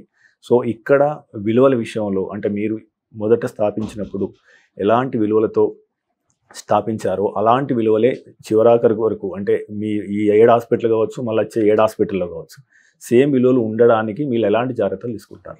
చాలా మీరు చెప్పిన దాంట్లో 100% కరెక్ట్, నేను ఒప్పుకుంటాను. ఎందుకంటే స్టార్ట్ చేసిన అతను కూడా ఒక ఒక ఒక టైం గ్యాప్ ఓవర్ అయిపోయిన తర్వాత he also starts feeling with that కదా అండి. ఒకటే మనిషి ఒకటే విధంగా ఒకటే ఆలోచన విధానంతో ఒకటే విధంగా పని చేయడం 20 ఏళ్ల వరకు 30 ఏళ్ల వరకు జరిగే అవకాశం లేదు. అందుకనే మేమేం చేస్తున్నామంటే the reason why I said ఆ ఎవరైతే పని చేస్తున్నారో the core people who are the team members ఎవరైతే ఏ ఇన్స్టిట్యూషన్లో ఉంటారో they should become partners in to the institution. So వాళ్ళకి అప్పుడే అది మనది ఫీలింగు, ఈ పేరు మా పేరు కూడా రిఫ్లెక్ట్ అవుతుంది అని ఒక ఫీలింగ్ రావాలి. లేకపోతే ఈ మిస్జడ్జ్మెంట్ ఎక్కడ వస్తుంది? Corporates are holding the hospital, doctors are in between the corporate and the patients. ఈ మధ్యలో ఉన్న రిలేషన్షిప్ అనేది కరెక్ట్గా ఉన్నప్పుడే ఒక ఈక్వల్నెస్ అనేది ఉంటుందన్నమాట. అది కరెక్ట్గా లేదనుకోండి, అది ఈక్వల్నెస్ ఉండదు. బేసిక్గా everybody thinks that somebody is taking the advantage of others. Patient అనుకుంటాడు డాక్టర్ అడ్వాంటేజ్ తీసుకుంటాడు, డాక్టర్ అనుకుంటారు హాస్పిటల్ అథారిటీ అడ్వాంటేజ్ తీసుకుంటున్నారంటారు, హాస్పిటల్ అనుకుంటారు డాక్టర్స్ అడ్వాంటేజ్ ఇలా ప్రతి ఒక్కరూ వేరే వారి మీద అనుకున్నప్పుడే ఈ ప్రాబ్లమ్స్ రావడం జరుగుతుంది. సో ఇప్పుడు అనుకోండి, మా ఒక బడ్జెట్ మీటింగ్ ఉంది. మా బడ్జెట్ మీటింగ్లో మా టీం మెంబర్స్ అందరూ కూర్చుంటాం. బాబు మీకు ఏం కావాలో నెక్స్ట్ ఇయర్లో మీరు జస్టిఫై చేసుకోవాలి కదా. సో ఎవరో జస్టిఫై చేసుకోకుండా, ఎవరో అసలు మెడిసిన్ అంటే తెలియని ఒక పర్చేజ్ మేనేజర్ జస్టిఫై కాకుండా the team member will justify the risk requirement. So తనకు జస్టిఫికేషన్ ఉన్నప్పుడే కదా తను ఇన్వెస్ట్ చేయమనో లేకపోతే ఎక్విప్మెంట్ కొనమనో చెప్తారు. సో కొన్న తర్వాత తను కూడా రెస్పాన్సిబుల్గా ఫీల్ అవ్వడం జరుగుతుంది. చాలా చోట్ల ఏమవుతుంది, కొన్ని హాస్పిటల్స్లో పెద్ద పెద్ద ఎక్విప్మెంట్ కొంటారు, ఇది వాడకుండా పడి ఉంటుందండి. 5 కోట్లు 6 కోట్లు 3 కోట్లు మెషిన్లు పడి ఉన్నాయి, అలా పడి ఏమీ పని. ఎందుకంటే అందరూ కొంటున్నారని వీళ్ళు కొనడం, అసలు నిజంగా దాన్ని వాడే కెపాబిలిటీ ఉందా, వాడడానికి డాక్టర్లు రెడీగా ఉన్నారా, వాడితే ఆ పేషెంట్లు కట్టగలుగుతారనేది ఆలోచన లేకుండా అది కొనడం జరుగుతుంది, అది మూలపడి ఉంటుంది అనమాట. This lot of wastage happens in some areas, in majority of the places, either because of over investment into the equipment, technology కావాలి అని కోరుకోవడం. నెంబర్ 2, టాలెంట్ లేకపోవడం. సో టాలెంట్ ఉన్న చోట ఇన్వెస్ట్మెంట్ లేకపోవడం. సో ఈ ఇంబ్యాలెన్స్ అనేది ఎక్కువగా ఉంటుంది అనమాట స్పెషాలిటీ. ఇప్పుడు ఏంటంటే మీరు ఏ స్పెషాలిటీ అయినా తీసుకోండి, మెడిసిన్లో ఏ స్పెషాలిటీ అయినా తీసుకోండి, major major major chunk is investment into technology అండి. దాంట్లో హైయెస్ట్ యూరాలజీలు ఉన్నాయి. యూరాలజీలో ఉన్నంత టెక్నాలజికల్ ఇన్వెస్ట్మెంట్ అండ్ రేడియాలజీలో అంటే ఒక్క క్యాపెక్స్ అయిపోతుంది. ఒకసారి ఎంఆర్ఐ మెషిన్ కొనిస్తే అది నడుస్తూ ఉంటుంది. అలా కాదు యూరాలజీలో. ఒక రోబోట్ కొన్నాం అనుకోండి, దాని మెయింటెనెన్స్ కాస్ట్ ఉంటాయి, దాని డిస్పోజబుల్ కాస్ట్ ఉంటాయి, etcetera. Everything is an investment. నేను చూస్తున్నాను ప్రతి సంవత్సరము ఒక కొత్త ఎక్విప్మెంట్ రిలీజ్ అవుతుంది, more advanced, more things. So ఇలాంటప్పుడు ఇన్వెస్ట్మెంట్ అనేది చెయ్యాలి అనుకుంటే హాస్పిటల్ అనుకుంటుంది కొన్నదానికి నాకేం రిటర్న్ వస్తుంది అనుకుంటుంది, డాక్టర్ అనుకుంటే అది కొనకపోతే నేను ఇట్లా చేస్తాను అనుకుంటాడు, పేషెంట్ అనుకుంటాడు ఇవి కొన్న దానివల్ల ఈ టెక్నాలజీ ఎక్కువైందని నా కాస్ట్ ఎక్కువ. సో ఈ బ్యాలెన్సింగ్ ఈక్వేషన్ అనేది ఎప్పుడు జరుగుతుంది? అందరూ కూర్చొని మాట్లాడుకోవడం అనేది ఎప్పుడు జరగదు కదా. సో దీంట్లో కనీసం 2 గ్రూప్స్ అయినా ఒక చోట కూర్చోబెట్టి బాబు మీరు డిసైడ్ చేయండి ఇద్దరు కలిసి అనుకున్నప్పుడు probably there is a right investment and right use against the investment అని ఇట్స్ ఈజీగా ఉంటుంది. అది నమ్ముతాను. సో డాక్టర్ గారు, ముఖ్యంగా ఇప్పుడు ఈ వైద్యంలో సర్వీసు ఎంత ముఖ్యమో రీసెర్చ్ కూడా అంతే ముఖ్యం. యాక్చువల్గా సాధారణంగా గవర్నమెంట్ వాళ్ళకి ఎక్కువ సమయం ఉంటుంది కాబట్టి వాళ్ళు ఎక్కువ పబ్లికేషన్స్లో పబ్లిష్ చేయడం జరుగుతుంది, లేదా పేషెంట్ల యొక్క డాటాను దగ్గర పెట్టేసుకొని చేయడం జరుగుతుంది. సో మీ ఇన్స్టిట్యూట్లో యాక్చువల్గా రీసెర్చ్కి సంబంధించి ఎటువంటి జాగ్రత్తలు తీసుకుంటున్నారు? ఇప్పటి వరకు సాధించిన దాని పట్ల మీకు సంతృప్తి ఉందా? భవిష్యత్ ప్రణాళికలు ఏంటి? My primary motto right from beginning is academic excellence. అన్నాను చూసారా, it is not a team work to get best outcomes. The second way ఏంటంటే academic excellence. Academic excellence in form of research and teaching, both part of it. So మా తరఫు నుంచి మా ఇండిపెండెంట్గా మా research మాది అవుతానే ఉంటుంది. బేసిక్ రీసెర్చ్ మాకు తక్కువ, ఎందుకంటే we are not of that bandwidth. Basic research అంటే ఒక ఇప్పుడు నాగేశ్వర రెడ్డి గారి దగ్గర ఉన్న జెనెటిక్ రీసెర్చ్ అవన్నీ నేను చేయలేని పరిస్థితి, ఎందుకంటే నాకు అవగాహన లేదు, ఇన్వెస్ట్మెంట్ లేదు, నేను ఆలోచన కూడా చేయను ఇప్పుడు. So my basic research is clinical research. అంటే నాకున్న డేటాలో what is the better outcomes what can give. ఆ విధంగా వీ డన్ మెనీ స్టడీస్. మా దగ్గర ఇప్పుడు ఒక 60-70 పబ్లికేషన్స్ కూడా అయినాయి. There many techniques we have devised and published from this institution. But ఇప్పటికీ అంటే నేను ఏదో చాలా సాధించానని అంటలేదు, ఇంకా చాలా సాధించవచ్చు. ఎందుకంటే మా దగ్గర డేటా అంత ఉంది కాబట్టి దాన్ని అనలైజ్ చేసే కేపబిలిటీ ఉంది, టైం ఉండాలి, ఇంట్రెస్ట్ ఉండాలి. ఆ రాసే కేపబిలిటీ పెట్టుకుంటే డెఫినెట్గా ఇంకా పబ్లిష్ చేసే అవకాశం ఉంటుంది, పబ్లిష్ చేయొచ్చనే అనుకుంటున్నాను. ఇప్పటి వరకు అంటే ఇంటర్నేషనల్ జర్నల్స్లో ఎన్ని ఒక 50 to 60 publications from this institute ఉన్నాయి. మీరు అన్నారు కదా సార్, మీ గురువు గారు నాగేశ్వర రెడ్డి గారు యొక్క సూచన మేరకు ఆయన గైడెన్స్లో ఈ హాస్పిటల్ స్థాపించారు. ప్రౌడ్గా ఫీల్ అవుతాము. అంటే గ్యాస్ట్రోకి సంబంధించి ఎటువంటి సమస్య వచ్చినా కానీ అమితాబ్ బచ్చన్ కావచ్చు, ఇంకే ప్రముఖుడు కావచ్చు, హైదరాబాద్కి వచ్చి వైద్యం చేయించుకుంటారు యాక్చువల్గా because of Nageswara Reddy. So ఆయన వల్ల ఇక్కడ హైదరాబాద్కి ఒక మంచి పేరు వచ్చింది గ్యాస్ట్రోలో. సో అదే రకంగా ఇప్పుడు నెఫ్రాలజీలో మనము ఏ స్థాయిలో ఉన్నాం ఇండియాలో, మన ఇన్ఫ్రాస్ట్రక్చర్ కానీ మన నిపుణులు కానీ ఏ స్థాయిలో ఉన్నారు అంటే ఇప్పుడు మనం ప్రపంచంతో పోటీ పడుతున్నాం కాబట్టి ప్రపంచ స్థాయితో పోలిస్తే మన హైదరాబాద్ వైద్య స్థాయి in nephrology and urology. So you are the right, అంటే మీరు కరెక్ట్, మీకు ఆ అధికారత ఉంది కాబట్టి మిమ్మల్ని అడుగుతున్నాను. అంటే బేసిక్గా I'm quite happy with the present institution అండి. ఏదైతే నేను ఇనిషియల్గా స్టార్ట్ చేసి మా ఫ్లాగ్షిప్ కంపెనీ ఏదైతే ఉందో టు సర్టన్ ఎక్స్టెంట్ ఇప్పుడు మా పక్క బిల్డింగ్ కూడా మేము ఇంక్లూడ్ చేసి నేను పెద్దగా చేస్తున్నాను. Probably this the largest single specialty uronephro centre in the world. I don't think anybody anything private సెక్టర్లో, గవర్నమెంట్ సెక్టర్ వదిలేసి ప్రైవేట్ సెక్టర్లో. For all practical purposes we have been మా దగ్గర అంటే I'm proud to say that we have been well recognised in all over the world. Even today the videos what we keep it in our channel to get educated for young urologists are seen from right from Hong Kong down to Iran, Iraq also, even from America also. So there are some specializations we have a unique play with, especially to certain extent laparoscopic urology kani, urethral surgery kani, ogravani RIRS ane oka procedure lo kani, we have our uniqueness into it because we have devised many techniques into it and many people adopt our techniques today also. They feel that we made the process or learning process very simple. In fact, majority of the videos which are there in the laparoscopic urology in YouTube now or in our channel are being visualized or seen by the people, adopted and repeated in the same fashion. Okay, that is what is the thing what is happening. So I'm proud about what we achieved in the process regarding how we built the institution and what level it has reached. And especially at present, it is a destination for many young urologists to come and learn some procedures. We do conduct some training programs in some specified procedures, which people come and learn, observe and learn and go on. So in that way, I think we've reached a fair, decent level of excellence in specialties of urology, especially urology and nephrology. Okay. So I'm quite satisfied with it, but there's no end for progress. There is no end for anything. So my feeling is the next generation or my colleagues who have been taking up their single specialty, specialized focused areas in the urology itself, like pediatric urology, female urology, robotic urology, laparoscopic urology, like that. These areas, urethral urology, urethral surgeries, all these areas, they go much higher limits than what they are today, so that it can be recognizable still further in future. ఇప్పుడు మనం హైదరాబాద్లో ఉన్న డాక్టర్స్లో so మీలాంటి వాళ్ళు ఒక 5-6 మంది ఉంటారు. అంటే హైదరాబాద్ యొక్క వైద్య స్థాయిని పెంచిన వారు, అంటే హాస్పిటల్ స్థాపించినవి కాదు, వైద్య స్థాయిని పెంచడము. సో ఈ రకంగా మా అంటే ఒక 5-6 మంది నాగేశ్వర రెడ్డి కావచ్చు, లేదా వికాస్ ప్రసాద్ రెడ్డి కావచ్చు, ఎల్వి ప్రసాద్ కావచ్చు, మీలాంటి వాళ్ళు కావచ్చు, గురువారెడ్డి కావచ్చు, అంటే కొద్దిమంది మాత్రమే ఈ లైన్లోకి వస్తారు యాక్చువల్గా. అంటే bringing new technologies here and giving excellent service and maintaining this academic excellence. మీరు నెక్స్ట్ 10 yearsలో what you are expecting and what is your goals? మీ గోల్స్ ఏంటి? అంటే ఏ స్థాయిలో ఉండాలనుకుంటున్నారు, ఏం చేయాలనుకుంటున్నారు నెక్స్ట్ 10 yearsలో? మెడిసిన్లో వెరీడ్ గోల్స్ రావడం కష్టం. ఉన్న గోల్స్నే మోడిఫై చేసుకోవడం జరుగుతుంది. ఎందుకంటే మనం చేయగలిగింది కొంచెమే ఉంటుంది. See the band with of your activity is going to B software కాదు కదా, ఇది వదిలేద్దాం ఇంకోటి చేద్దాం అనే దానికి ఇది కుదరదు. ఎందుకంటే నేను యూరాలజీ తప్ప ఇంకేం చేయలేను.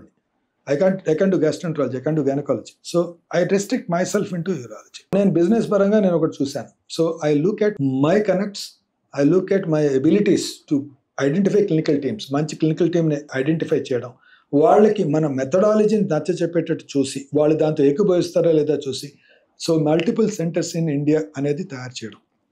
So that a highly technologically advanced procedure which will be done in a smaller center with a faster turnover rate, faster turnover time, which takes long times in corporates, which can be done in a smaller setup effectively and efficiently with a technological backup. That's our aim. Right. That's our aim. Because ఒక చిన్న appendix చేయడానికి you don't need a 5,000-bed hospital. No. You need a 50-bedded hospital. అలానే ఒక కిడ్నీలో stone తీయడానికి you don't need a 500-bedded hospital. You need a 50-bedded hospital with right equipment and right people to do it. You see, why the healthcare cost is going up? Because you are doing a smaller thing in a bigger place. So the overhead becomes superseding onto it. So ala kaakunda you divide what ఇప్పుడు మాకు హైదరాబాద్లో 4 hospitals ఉన్నాయి. What are you trying to do? there are smaller procedures, basic procedures conducted in every hospital. But when it comes to robotic surgery, they come to this place because we have a robot here. Or if there is some clinical expertise necessary, some urethroplasty, difficult urethral surgery avasram, the person who is in charge of my urethral surgery unit will go to that hospital and give his clinical expertise there, assist in the operation, do operation and come back. So you use the technology for getting the referral into it, or use the clinical excellence to get the clinical excellence delivered at that places, both vice versa. So possibly this is the way we think about to cut down the cost. ఇప్పుడు ఈ over cost ఎక్కడ అవుతాయి? Ultimately get transferred to the patient only కదండి. Nobody is going to subsidize it from anybody's pocket. So ఈ patient costings ని మనం కొంచెం cut down చేయొచ్చు, and the turnover times can be faster. So this is what is our aim at, and possibly I am looking at that goal only. I am not here to look at నేనుగా ఏదో నేను కొత్తది నేర్చేసుకుంటాను రేపొద్దున నాకు ఈరోజు I am 62 now. There is no point me thinking about learning something new and try to experiment it and becoming better at the end of 70 years. No, the next generation are there who are going to be the people who can train themselves better. నేనుగా ఒకటి కొత్తది నేర్చుకునే బదులు 35 ఏళ్ళు 40 ఏళ్ళు ఉన్నవాడు ఇంకా ఫాస్ట్గా నేర్చుకోగలుగుతాడు. So give that away to them so them to learn and excel, but I should provide a platform for them to practice on. So ఆ ప్లాట్ఫామ్ నేను క్రియేట్ చేయగలిగినప్పుడు వాళ్ళు దాన్ని ఎక్స్పర్టైజ్ని క్రియేట్ చేసుకోవడం, దాని తర్వాత దాన్ని అవలంబించడం, దాన్ని వేరే వాళ్ళకి ట్రాన్స్మిట్ చేయడం అనేది జరుగుతుంది. So my whole goal is going to be that. My whole goal is whether they are able to do it better, can they do it better, what all they require and what I can supplement, and for doing it what is that facilitation what I have to do. So this is what I'm going to closely look at in the next 10 years. Great doctor గారు, మిమ్మల్ని చూస్తే యాక్చువల్గా మీరు 62 సంవత్సరాల వయసులో కూడా ఇంత ఎనర్జెటిక్గా ఎన్ని విభాగాలను చేసుకుంటూ వస్తున్నారు. సో అంటే సాధారణంగా యూత్ కూడా ఒకసారి పడుకుంటే ఏం లేద్దాం ఇవాళ హాయిగా పడుకుందాం అంటే అటువంటి మైండ్ సెట్ ఉన్నప్పుడు వాట్ కీప్స్ మోటివేటింగ్ యూ? మిమ్మల్ని ప్రతి క్షణం మోటివేట్ చేస్తూ మిమ్మల్ని పరిగెత్తించేది, మీకున్న ఎనర్జీతో మోస్ట్ ప్రొడక్టివ్ వర్క్ చేయిస్తున్నది అంటే వాట్ ఈస్ దట్ ఫిలాసఫీ, లేదా అసలు ఆ మోటివేటింగ్ ఫ్యాక్టర్ ఏంటి? Last but one the least, నా దగ్గర ఇప్పుడు 2 పేషెంట్లు ఉంటారండి. ఒక పేషెంట్కి simple surgery, rich person deluxe రూమ్లో వేస్తాడు, 2 లక్షల బిల్లు కట్టేసి వెళ్ళిపోతాడు కడగకుండా. Is also happy, but he never meets me, goes away, వెళ్ళిపోతారు. Fine, he came for that surgery, I perform that surgery, he paid the bill and goes away. ఒక general వార్డ్లో ఒక patient ఉంటారు, ఊరు నుంచి వస్తాడు, అక్కడెక్కడో 2-3 ఆపరేషన్ చేయడానికి ట్రై చేసి ఫెయిల్ అయ్యి లాస్ట్గా ఆ పేషెంట్ వస్తాడు, దండం పెట్టి డాక్టర్ గారు నా దగ్గర చాలా కొంచెం ఉంది, మీరు ఏదో చేసి పెట్టండి, మీరు తప్ప ఇంకెవరూ చేయలేనన్నారు. సరేనమ్మా, నేను ఎంత వీలైతే అంత నేను హెల్ప్ చేస్తాను, లాస్ట్లో చూస్తాను, హెల్ప్ చేసి వాళ్ళకి ఏదో ఆపరేషన్ చేస్తాం, సక్సెస్ఫుల్గా చేసేస్తాం. వాళ్ళు ఇంటికి మళ్ళీ వెళ్ళిపోయేటప్పుడు వాళ్ళు నా రూమ్ డోర్ దగ్గర ఒక 2 నిమిషాలు వెయిట్ చేస్తారు. డాక్టర్ గారు ఉన్నారు, డాక్టర్ గారు చెప్పేసి పోవాలి, వచ్చి నా చేతులు పట్టుకొని థ్యాంక్ యూ అంటారు. చూసారా, that gratitude keeps me back. If something keeps me back again in to my chair next day, that was yesterday's gratitude by somebody. Okay, ఇప్పటివరకు ఆ గ్రాటిట్యూడ్ అలా వస్తూ ఉంది కాబట్టి నేను మళ్ళీ వస్తున్నాను. సో డాక్టర్ గారు, మనం హైదరాబాద్లో మనం ప్రపంచ స్థాయి నాణ్యత ప్రమాణాలతో కొత్త హాస్పిటల్స్ వస్తున్నాయి. చాలా మంది దగ్గర విపరీతమైన డబ్బులతో కూడా ఇన్వెస్ట్మెంట్ చేస్తున్నారు. ఈ కొత్తగా వచ్చే ప్లేయర్స్ తోని అంటే నాణ్యత విషయంలో మీరు ఎలా పోటీ ఇస్తారు? ఎందుకంటే వాళ్ళు they come with the large investment. So వాళ్ళు చాలా వేగంగా ఈ నాణ్యత ప్రమాణాలు నెలకొల్పే అవకాశం లేదా? So who are your competitors? ఈ పోటీని మీరు ఎలా తట్టుకుంటారు? అంటే కాంపిటీషన్ అనేది ఒక డిఫికల్ట్ వర్డ్ అండి. ఒక కుందేలు ఒక కుక్కతో కాంపిట్ చేయాలనుకోవడం కష్టం కదండి. కుక్క పరిగెత్తిస్తుంది దానికన్నా ముందుగా. కుందేలు అనేది దానిలాగా పరిగెత్తడం అనుకోవడం తప్పవుతుంది. So I look at competition as, నా కాంపిటీషన్ ఎవరు? నాకు నేనే కాంపిటీషన్. సో దీని మీద ఒక చిన్న స్టోరీ చెప్తాను. ఆ స్టోరీ ఏంటంటే, ఇప్పుడు ఏకలవ్యుడు, అర్జునుడు, ద్రోణాచార్యుడు మీరు విన్నారు కదా. మరి ద్రోణాచార్యుడు అంతటి వాడు ఏకలవ్యుడు చాలా గొప్పవాడు అవుతున్నాడు అనుకున్నప్పుడు అదేదో ఆ విద్యలు ఎక్స్ట్రాగా అర్జునుడికి నేర్పించి ఏకలవ్యుడిని అలా వదిలేసింటే పోయిండేది కదా. ఆయన అదంతా వదిలేసి అర్జున్ అక్కడ పక్కన పెట్టేసి పోయి ఏకలవ్యుడు తమ్మెందుకు అడిగాడు, బొటన్ వేలిమ్మని అడిగాడు ఎందుకు? నిజంగా అంత గొప్పవాడైతే ద్రోణుడు అర్జునుడికి చీకట్లో నేర్పించు, ఇంట్లో పోయి నేర్పించు, ఇంకా గొప్ప ఇది చేయొచ్చు కదా, ఆర్చరీలో ఇంకా గొప్పగా చేయొచ్చు కదా. వితౌట్ యువర్ ప్రెజెన్స్ ఏకలవ్యుడు నేర్చుకుంటే విత్ యువర్ ప్రెజెన్స్ 100% ఇంకా ఎక్కువ నేర్చాలి కదా. అటువంటిప్పుడు మరి ఎందుకు ఏకలవ్యుడు తమ్ము అడిగాడంటే అక్కడే ఆన్సర్ వస్తుంది నీకు. ఎందుకంటే ద్రోణుడు అడిగింది ఫర్ అర్జున, ఆయన కాంపిటీటర్స్ ఎవరు? దుర్యోధనుడు, దుశ్శాసనుడు, భీముడు, వీళ్ళందరికన్నా గొప్పగా చేశాడు అనుకోండి, నాకన్నా మించినవాడు వీరు లేడు అనుకుంటాడు. అంతే కదా. సో వీళ్ళందరికన్నా గొప్పగా చేసేవాడు, అక్కడ అయిపోయింది. So your thing has come flat there. వెరాజ్ ఏకలవ్యుడికి అలా కాదు. ఏకలవ్యుడికి కాంపిటీషన్ ఎవరు? నిన్నటి ఏకలవ్యుడు. వాడు నిన్న చేసింది ఆర్చరీలో దాని గురి కొట్టగలిగితే, ఈరోజు ఇంకా బాగా గురి కొట్టగలిగితే he has done better than that. రేపు ఈరోజు చేసిన దానికన్నా బెటర్ చేస్తే he has done better than that. So వాడికి లెవెల్ అంటే తనకు ఇంకా లిమిట్ ఉండదు అనమాట. He will become better than what you are. So ఈరోజు ఒక లెవెల్లో ఉన్నాడు అంటే next tomorrow he'll be in a different level. 10 రోజులు అయ్యేసరికి ఇంకో 10 ఎక్కువలో ఉంటాడు. సో కాంపిటీషన్ అనేది మేముగా కాంపిటీషన్ అనుకుంటాం. సో నేను ఎలా చూస్తానంటే, నేను నిన్నటికన్నా చేసిన దానికన్నా రేపు ఇంకా బెటర్గా చేయాలి. ఈరోజు నేను ఈ సర్జరీ ఇలా చేస్తున్నామంటే దీనికన్నా గొప్పగా మనం చేయాలి, దీనికన్నా బెటర్ అవుట్కమ్స్ ఇవ్వగలిగితే వీఆర్ బెటర్. అంతే తప్ప రెవెన్యూ విషయంగా వాళ్ళలాగా పోటీ పడాలి, వీళ్ళలాగా పోటీ పడాలి చూడడానికి బాగానే ఉంటుంది. ఇవన్నీ ఏంటంటే ఆలోచనలు. అన్లెస్ దాన్ని అలా వర్తించకుండా చేయగలిగితే తప్ప నీకు అవుట్కమ్స్లో నీకు రెస్పాన్స్ వస్తుందని కూడా తప్పు. So if you want to compete, నువ్వు ఈరోజు నువ్వు కాంపిటీషన్లో ఉన్నావు అంటేనే నువ్వు ఒక విధంగా కొంచెం సాధించినట్టు లెక్క. How do keep in yourself in the competition? You do better than what you are doing today. ఈరోజు ఏం చేస్తున్నావు దానికన్నా బెటర్గా రేపు చేయి, రేపేం చేస్తున్నావు దానికన్నా బెటర్గా ఎల్లుండి చేయి. అంతేగాని వాడేదో చేస్తున్నాడు వాడిలాగా చేయాలంటే ఎప్పటికీ చేయలేవు, నువ్వు ఇలానే ఉంటావు, ఒకలానే. నిజంగా ఇట్లా చేస్తే అసలు ఎవరు పోటీ కాదు, మనం ఆ పోటీని ఎవరు తట్టుకోలేరు. అది ఎప్పుడు ఉండదు. మనం ఇది అసలు ఎవరు అనుకోవడానికి వీలు కూడా లేదండి. తప్పు. నేను ఒక 60 ఏళ్ళ అతను ఒక 35 ఏళ్ళ అతడు చేసే విధంగా నేను చేయాలనుకోవడం తప్పు. So that's wrong. Because this is what I'm saying. ఎందుకంటే మీకు ఇందాక నేను అంటా ఉన్నాను చూసారా, మనం ఏం చేయాలి అనుకుంటే we should understand where you are stopping. ఇప్పుడు నోబెల్ లారెట్స్ చూసారనుకోండి, the average age of Nobel laureates age when he did that invention, అంటే ఎవరైనా సరే ఒక నోబెల్ లారెట్కి 50 ఏళ్ల వయసులో నోబెల్ బహుమతి ఇచ్చారు. వాడు చేసిన ఇన్వెన్షన్ 50 ఏళ్ళలో చేయలేదు, 37 ఏళ్ల వయసులో చేశాడు. 37 ఏళ్ల వయసులో చేసింది 13 ఏళ్లుగా అది చూసిన తర్వాత ఇది కరెక్ట్, వీడు చేసిన దాంతో మొత్తం మారిపోయింది, లెక్కే మారిపోయింది అని డిటెక్ట్ చేసినప్పుడు వాడికి నోబెల్ గ్రహీత ఇస్తారు. సో మీరు అందరు నోబెల్ గ్రహీతలని చూసుకుని వాడి average age of that invention age చేస్తే వచ్చేది 37 అండి.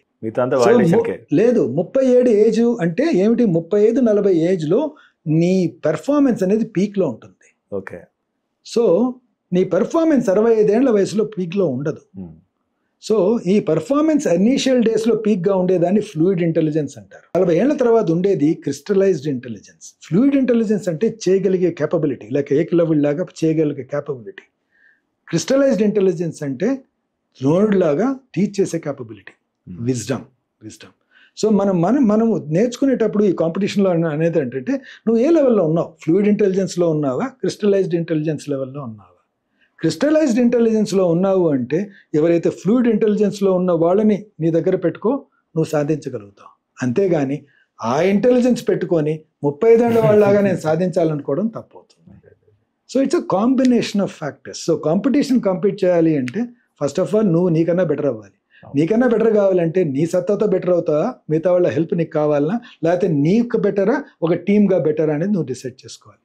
అది కాన్సెప్టే ఈ టీమ్ వర్క్ బేస్డ్ ఇన్స్టిట్యూషన్. యూత్కి ఏం చెప్తారు సార్ మీరు? Enjoy the profession, not the money. Money should be the by product of what you enjoy. Money should not be the thing which make you enjoy. So money should become the byproduct for the thing what you enjoy, what makes you enjoy. Adi aa shift cheyagalite, you will be running and doing the same thing again and again for the next 40 years. Automatic గా అన్ని వచ్చేస్తాయి. ఆ energy automatic వస్తుంది. మీరు అడిగారు energy ఎందుకుంది 35 ఏళ్ళ. Thank you doctor గారు, thank you very much. So మీరు ఎన్నో విషయాల మీద చాలా మంచి అవగాహన కల్పించారు. రానున్న డాక్టర్స్కి ఎంతో మందికి మీరు మార్గదర్శిగా నిలుస్తున్నారు. మీ దారిలో వాళ్ళు కూడా హైదరాబాద్ యొక్క వైద్య స్థాయిని పెంచాలని, అకాడమిక్ ఎక్సలెన్స్కి కూడా ఎక్కువ ప్రాధాన్యం ఇవ్వాలని చెప్పేసి మేము కూడా కోరుకుంటున్నాం. సో వ్యూవర్స్, ఇది ఈ వారం ఎపిసోడ్. చూస్తూనే ఉండండి మెడ్ ప్లస్ 1 TV.